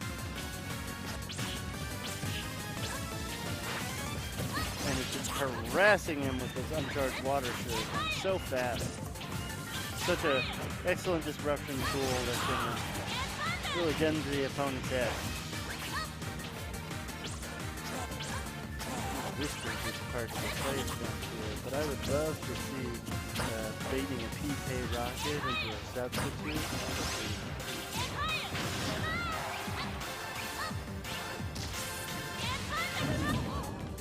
Alright, back to pretending to be professional. Stock count is even. If Kuku can somehow take a stock early here, he'd really steal back momentum from the jaws of disaster in that earlier SD. Ooh! That would have been a way to do it if that had connected with his rage. It could have spelled curtains for the relatively light Greninja, but instead he'll be the first to drop on the second stock from that fair conversion. Ooh! Manages to just barely get out of that PK fire in time.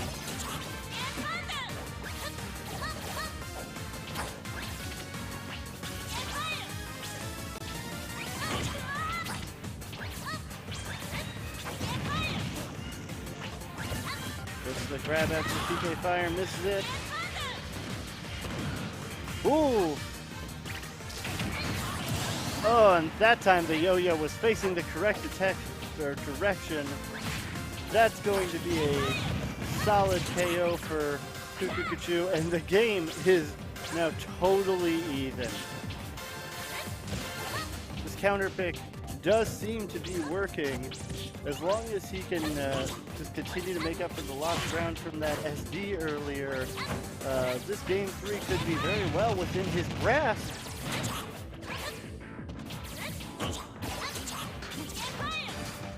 But it all comes down to this though, he cannot make the comeback unless he takes this game. Can't afford to drop it. Esteban surely feeling the pressure the other way, that if this game slips out of his hands, it could very well spell the set.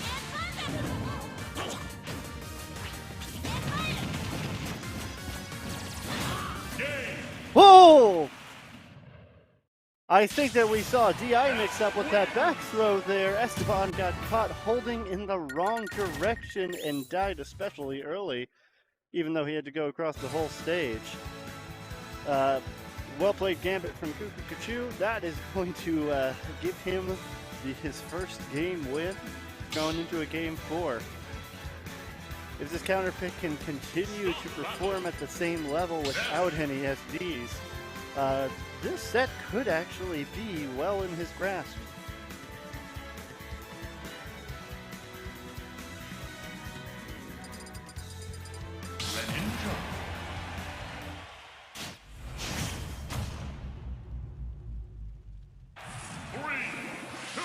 Here we go. Game number 4 on PS2.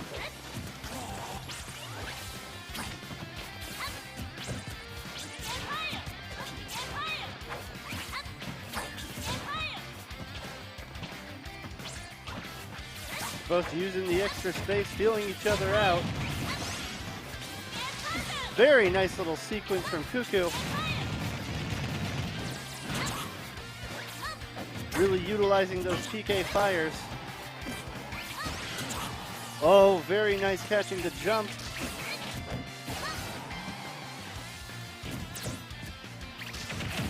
Oh, that yo-yo, such a devastating edge guarding tool, particularly against Greninja with the tools available to him.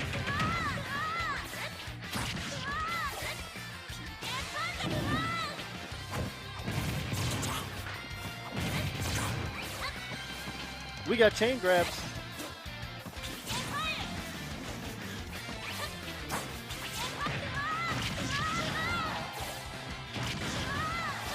Oh, but this catching him with a fully charged water shuriken off stage.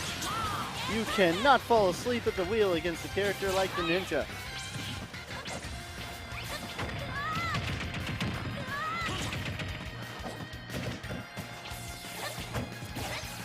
Esteban trying to steal as much momentum as he can off of that KO.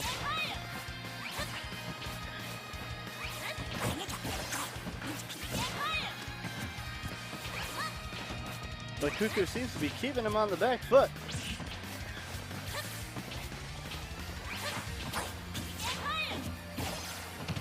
Oh, that grab whip could be lethal.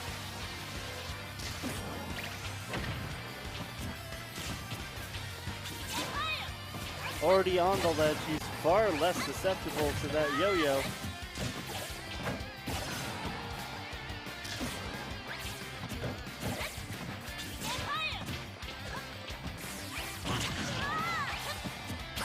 Well spaced fair, and another. Ooh, and the down tilt into up smash.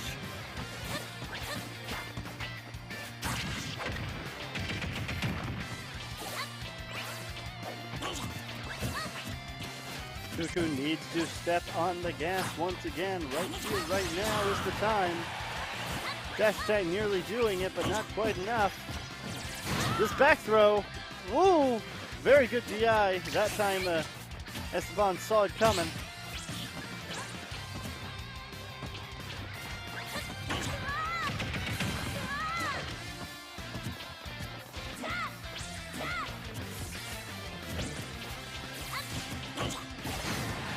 Very nice rising first hit in there. Going to take the stock 50%, not undoable.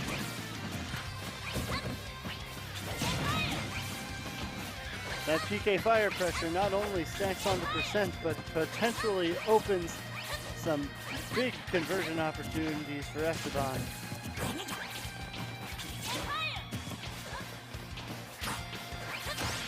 He just has to stick and move here. He cannot get caught flat-footed. Esteban is keeping his movement crisp and fluid. He does not want to get called out being too predictable. Oh, very nice.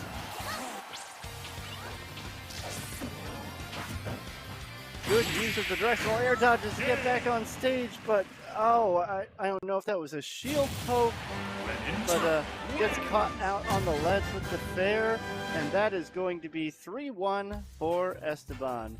But a great showing from Kukukuchu.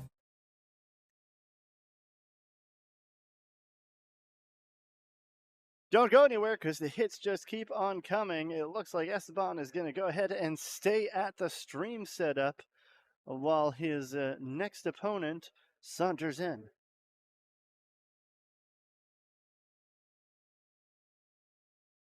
All right, it looks like it's already time for losers finals. Andrew T versus Esteban.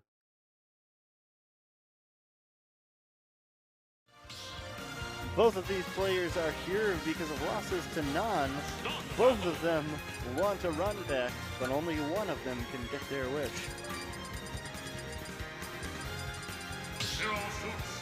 That's what we're here to find out.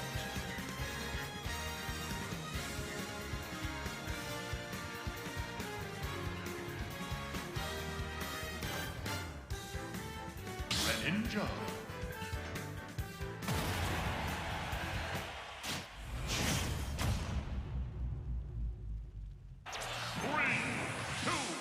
Here we are, starting on PS2.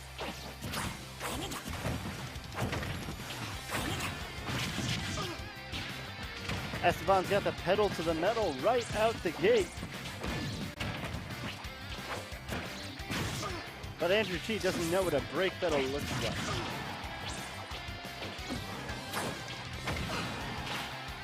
Oh, very narrowly missing that fair off stage. Could have been quite lethal at that percentage.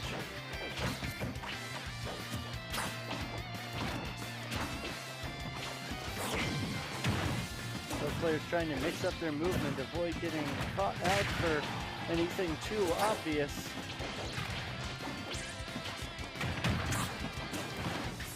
Esteban seems to be maintaining some advantage in neutral, but his momentum is slowing. Oh, I spoke too soon. Esteban manages to stick and move and get out an S-smash that closes out Andrew T's stock. Ooh. Some neat up air stuff, but he doesn't manage to stick the landing. But he's slowly but surely racking up a pretty good amount of extra credit. A raw boost kick calling him out, but not enough to seal up the stock. Manages to get the up smash through the platform. Very difficult space. Andrew T's there looking for blood off stage.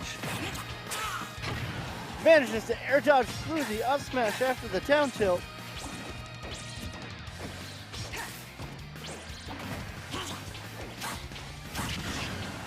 Oh, catches him on the platform of the fair, hits him with the water shuriken, but he gets buried. Oh, but he's too low to get hit by the up smash. Down tilt into fair, but the next fair misses, gets caught by the up air on the platform. How's he gonna get back to stage? He doesn't. Gets caught as he lands with a grab up throw for the KO. Andrew T evening up the stock count and seizing upon this newfound momentum.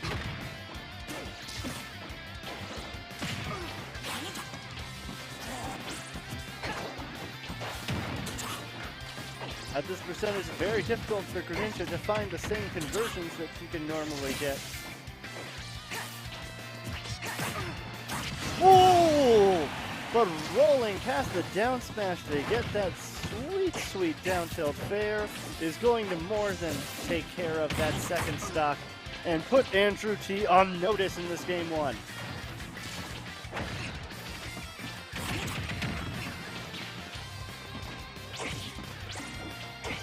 Harassing with those water shuriken. Gets another dash attack. Running the up air train. Ooh! Very nice come off the platform with that bear. But manages to evade the boost kick once again. Oh, and that's going to be it for game one. Esteban. Oh. Going up on Andrew T. 1-0 with 2 stocks. Real quick in the corner, we got Stage Spike 26 coming up on December 5th. It's going to be an event for Ultimate Singles and Doubles, plus a Rivals of Acre side event, and a Nick All-Stars Brawl side event. So be sure to come on out. It's Northeast Ohio's Smash Monthly, and it's sure to be a good time. 3, 2, 1, go! All right, here we are. Once again, Andrew T has really mixed me up by switching to Nest. It is once again a Nest versus Esteban Greninja match, but it is a completely different player controlling the Nest this time around.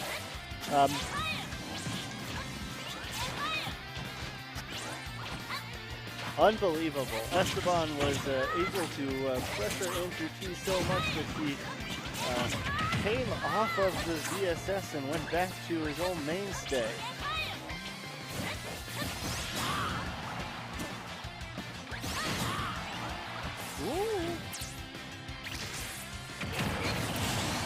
Oh, just no options in that situation, unfortunately.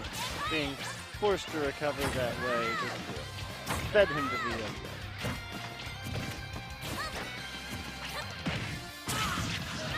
Esteban is determined to not be thrown off by this, though. He made his way here through one nest. And I'm sure he believes he can do it again.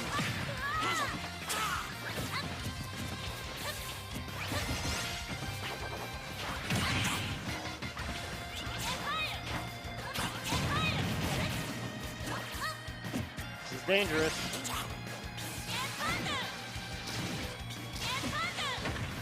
Ooh, that was almost a PK rocket. That would have certainly KO'd. Using the Hydro Pump to bypass the ledge altogether. Fair off stage. Doesn't get the right angle on the Hydro Pump. Fails to get the Gimp. Could be a critical mistake. The roll in was a mistake. Back throw taking the stock. Andrew T is up 2 stocks already.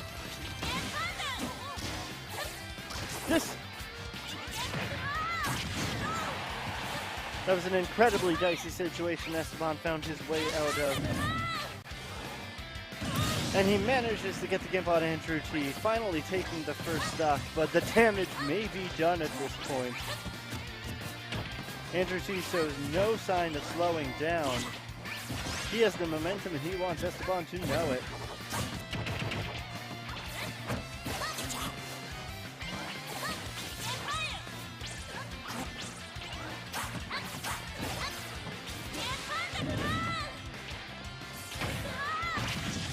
Very patiently waiting to catch the landing of that whipped PK rocket, making this ledge trap situation count. Up air is able to find his way back in. PK Thunder stealing a ton of stage control. Oh! He will not survive another up throw, back throw from that position, and it looks like the charge down smash at the ledge is going to be enough to seal up this game 2. Andrew T answering back in dramatic fashion with the character counter kick.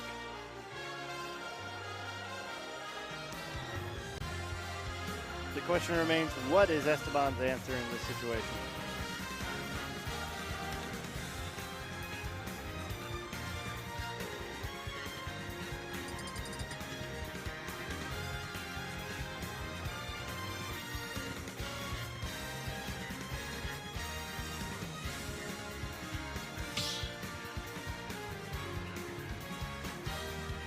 Start the battle. Death Greninja.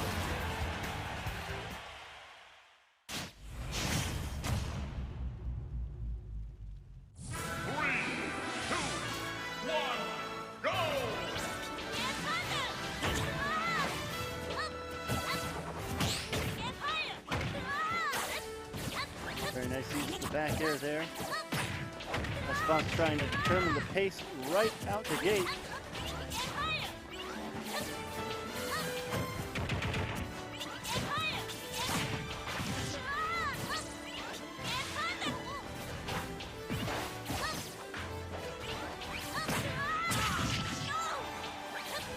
Very nice up smash.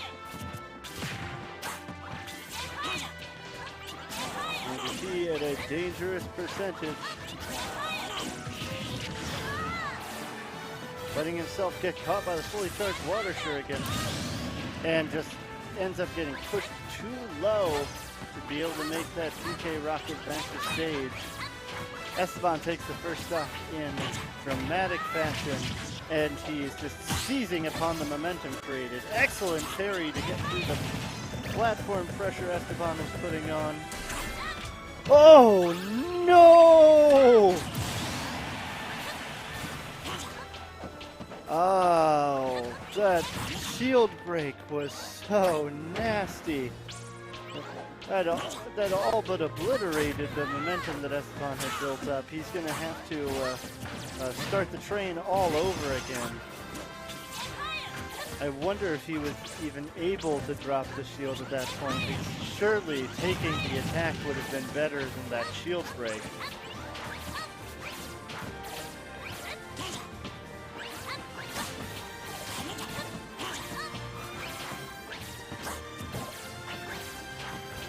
Andrew T putting out a wall of aerials, making it hard for Esteban to figure out the correct angle of approach.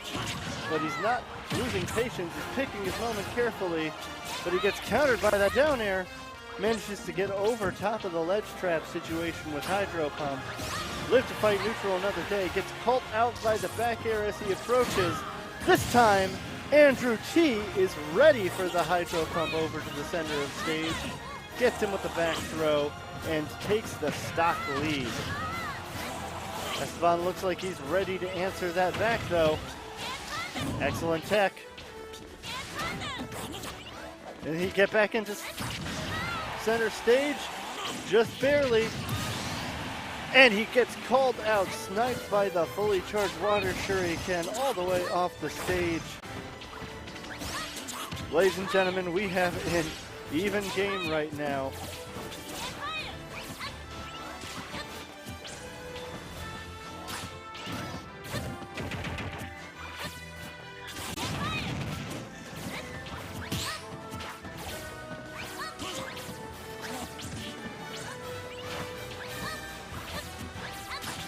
Esteban doing a great job of not getting frazzled. Oh!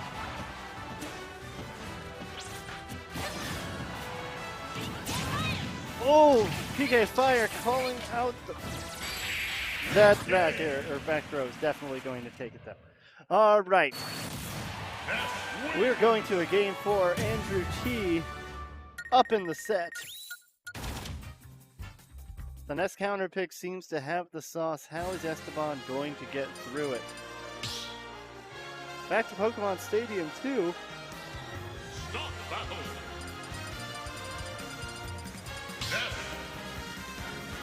Perhaps he feels he'll find some sort of advantage to be had on his home court. 3, 2, 1, go! Here we go, game 4 of Losers Finals at Smash Parmesan 62. And once again, Esteban is the one setting the pace at the very beginning, but Andrew T is quick to steal the momentum for himself.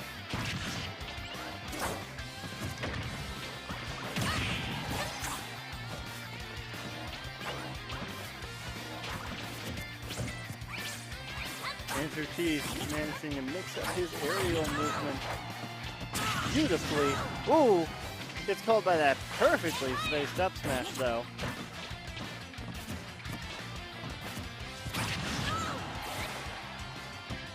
This interaction could be crucial. Percents are essentially even.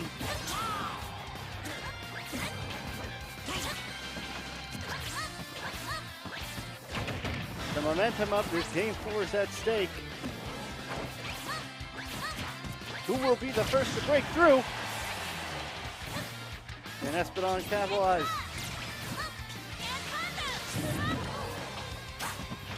He has not seemed to figure out an answer to those ultra low recoveries by Andrew T, but picks him off from the center of the stage with a fair, taking the first stop.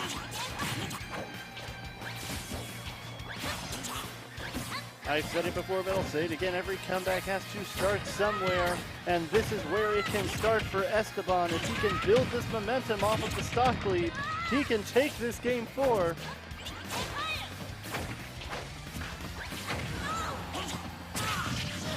Again, I perfectly spaced up smash. But Andrew T able to turn the tables with an air, chases down for the back throw to clear the stock. But 86% is nothing to sneeze at when it comes to extra credit. Down tilt, up smash, almost taking the stock. not able to SDI into the PK fire. Gets hit by the dash attack. Another down tilt. This time the up smash just isn't there. Manages to air dodge through the fair. Gets over the water shuriken. Snuffs out the shadow sneak.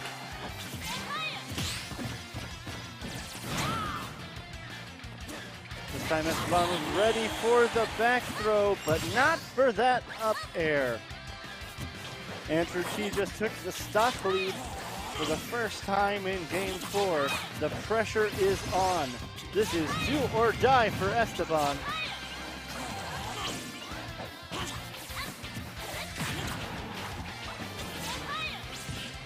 As the percentage climbs up, these conversions get more and more difficult to hit for Andrew T.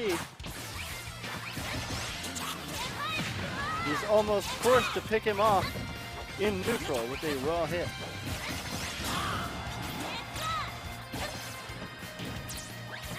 Andrew T capitalizing on this, and there is the yo-yo at the ledge, taking the set 3-0 and securing his run back against Non in Grand Final.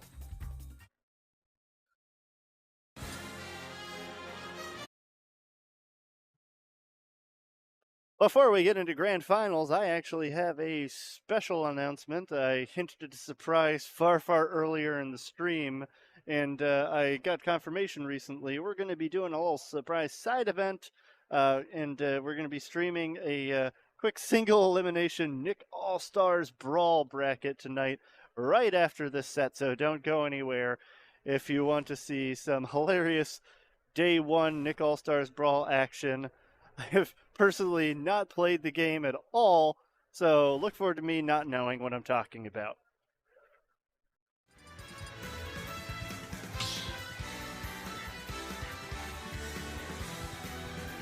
Start the battle. Tyra. 0-7.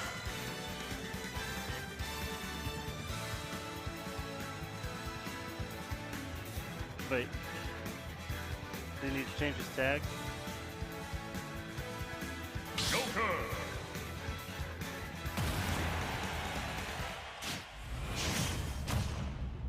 Let's say, I thought that was Esteban's tag, am I wrong? Yeah. 2, 1, go! Yeah, okay, they figured it out.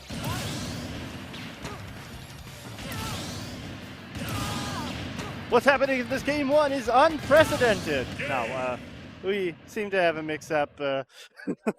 Non forgot to change his tag off of Esteban's tag from the last set.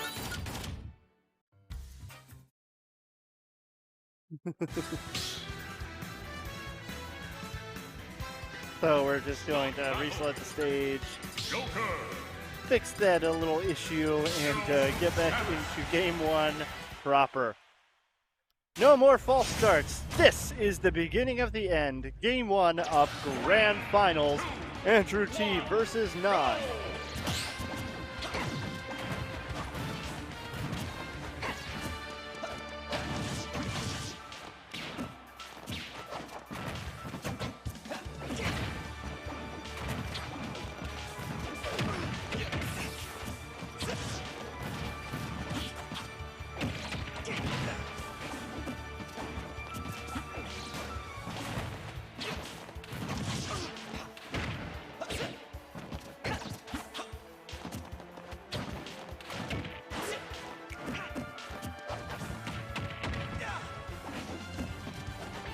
Non gaining himself a slight early advantage, pushing Andrew T closer and closer to kill percent as Arsene is out on the field.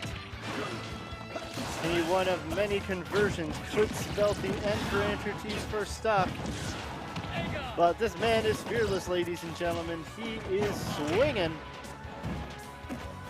determined to turn the tables at any cost. Arsene meter is also almost out, but he manages to sneak in the aerial. I couldn't even see what it is. I think it was a back air. Non goes up 3 stocks to 2, and he is pushing the advantage. further and further. Andrew T's able to find the retaliation hit, gets that first stock taken off, evening up the count. But Nan shows no signs of slowing down. Unless Andrew makes him. Just barely able to sneak back to stage, gets hit by the berry, avoids the follow-up. We're in another ledge guard situation. Able to make it back with the nair, but gets hit by the boost kick, and that's it for his second stock. Arsene be gone.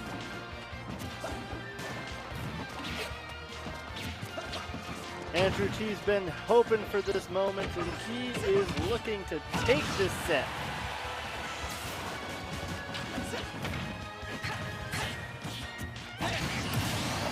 Oh, what a beautiful mix-up with that S-smash on the shield and the cheeky little taunt on the platform. Arsene's out. Landing with the nair, up air, back air. Andrew T manages to weave his way through the pressure. Gets hit by that side B though. Another back air. This is a dangerous situation. Ledge trump. Oh, but he gets the berry. But he misses the boost kick. Well, they're just trading the advantage back and forth so much I can't keep up. Oh, goes for the full S smash there, but was just a little bit short, hoping Andrew T would run into it. Ooh, good punish.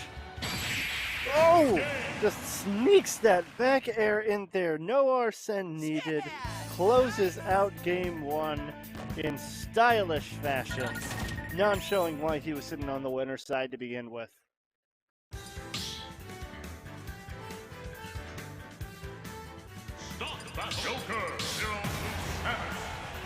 I don't think we're going to be seeing any Ness in this particular set.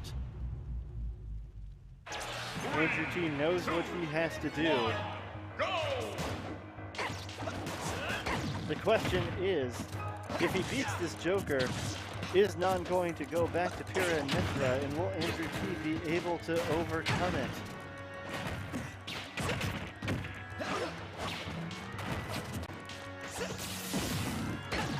Good paralyzer.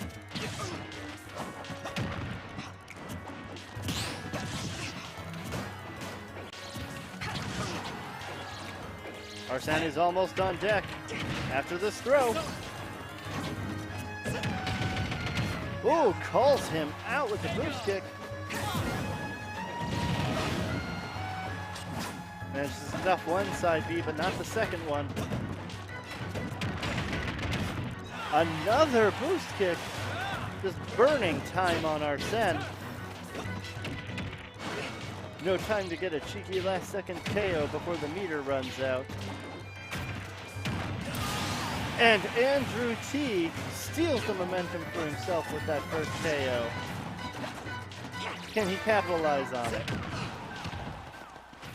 Nan seems determined to make that a no.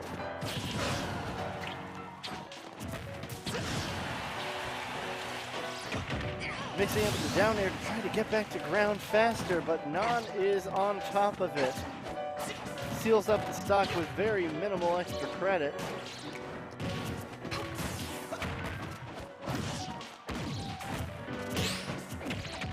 Andrew T is going to have to fight tooth and nail for any advantage that he can get.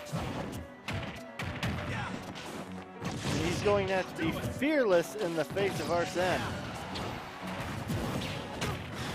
Ooh. What a reversal, ladies and gentlemen. Incredible edge guard by Andrew T. Absolutely steals that stock away. Joker was supposed to be the thief.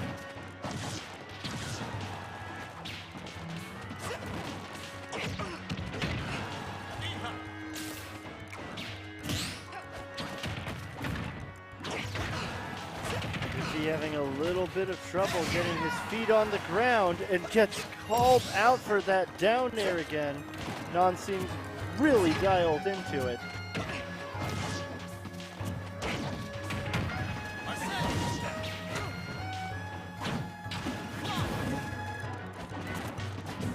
interaction could be crucial. If Arsene is given any breathing room, then the percentage lead that Andrew T has built up will evaporate.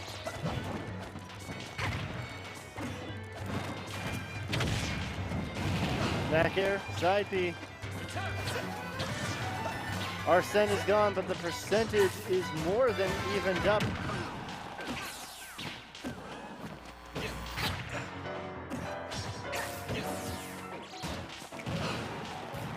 These next few interactions will more than likely decide the game.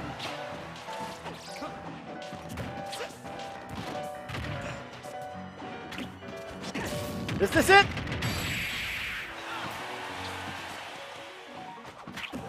No, sends him the wrong way, and good DI. Nan is still in this. Arsene is almost on deck, and Andrew T closes it out before he shows up. No! And the down smash steals it away. Game 2 going to Nan.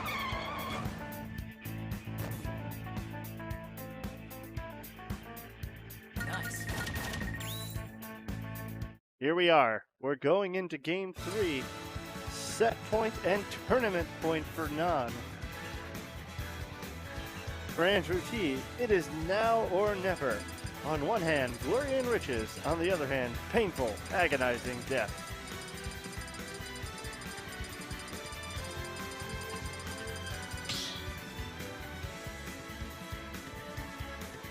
Stop battle, Joker. If anyone in the chat is old enough to name that movie, then I'll be a little less sad about how old I am. 3, 2, 1, go! All right, here we are. Yoshi's. The weird uncle of triplat stages. Nan is putting on quite a flashy show for us right out the gates here.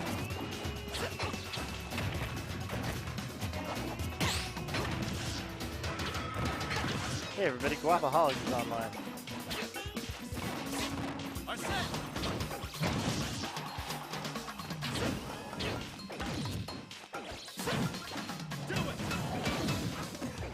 Andrew T has a little more space here to wait out Arsene. That might be intentional. Oh, that back air is going to put him in a compromising position. Able to make it back to stage without too much issue. Gets off the platform and almost calls out Nan hard. But that drag down into down smash steals the stock away. Nan showing repeatedly that he does not need Arsene to take these stocks. He is an assassin, ladies and gentlemen. And that boost kick will more than get the job done as Andrew T evens up the stock count.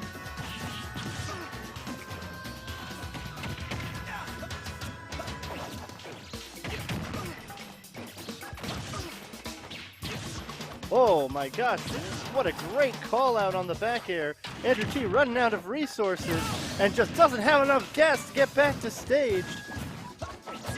Nan just stole so much momentum, he may be stealing the set and the tournament as well.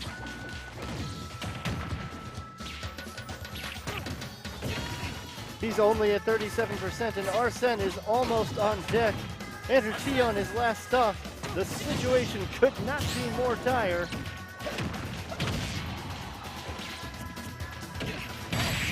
And there it is, the up smash takes it.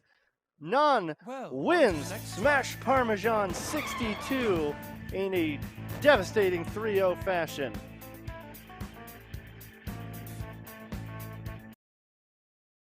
And there you have it, folks. Our champion of Smash Parmesan 62 has been decided. But that is not all we're here for tonight. We still have a little bit of time. We're going to be running a special single elimination Nick All-Stars Brawl tournament.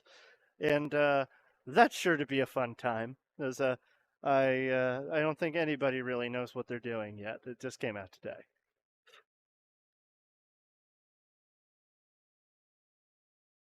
All right, here's our top 8 winners graphic. we have the first seed, Non, in first place, Andrew T in second, Esteban the Greninja in third, Kukukuchu ringing in at fourth, Eddie G and Leia Realms in fifth place, and Just Me and Duck Duck Pony in seventh place. And you'll see that some of these players have their Twitter handles attached there to their tags. Go ahead and give them a follow. And hopefully you won't regret that decision.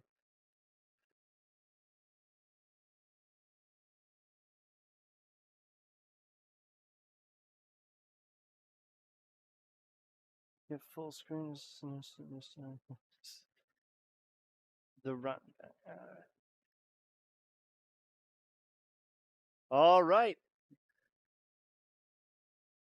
They are changing out the game on the screen setup. And while we're here, I'll also promo Stage Spiked 26. That's coming up December 5th, 2021 at 2 p.m. Just like last Stage Spike, it's going to have Ultimate Singles and Doubles, plus a Rivals of Aether side event. But in addition, this time it will also have a Nick All-Stars Brawl side event. So come out here and support Neo's monthly. That's sure to be a good time.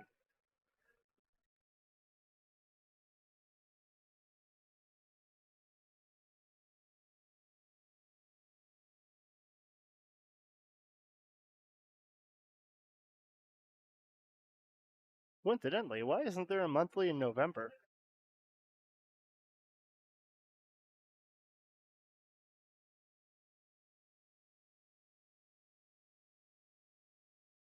Okay, apparently the title sequence of this game is hecka loud.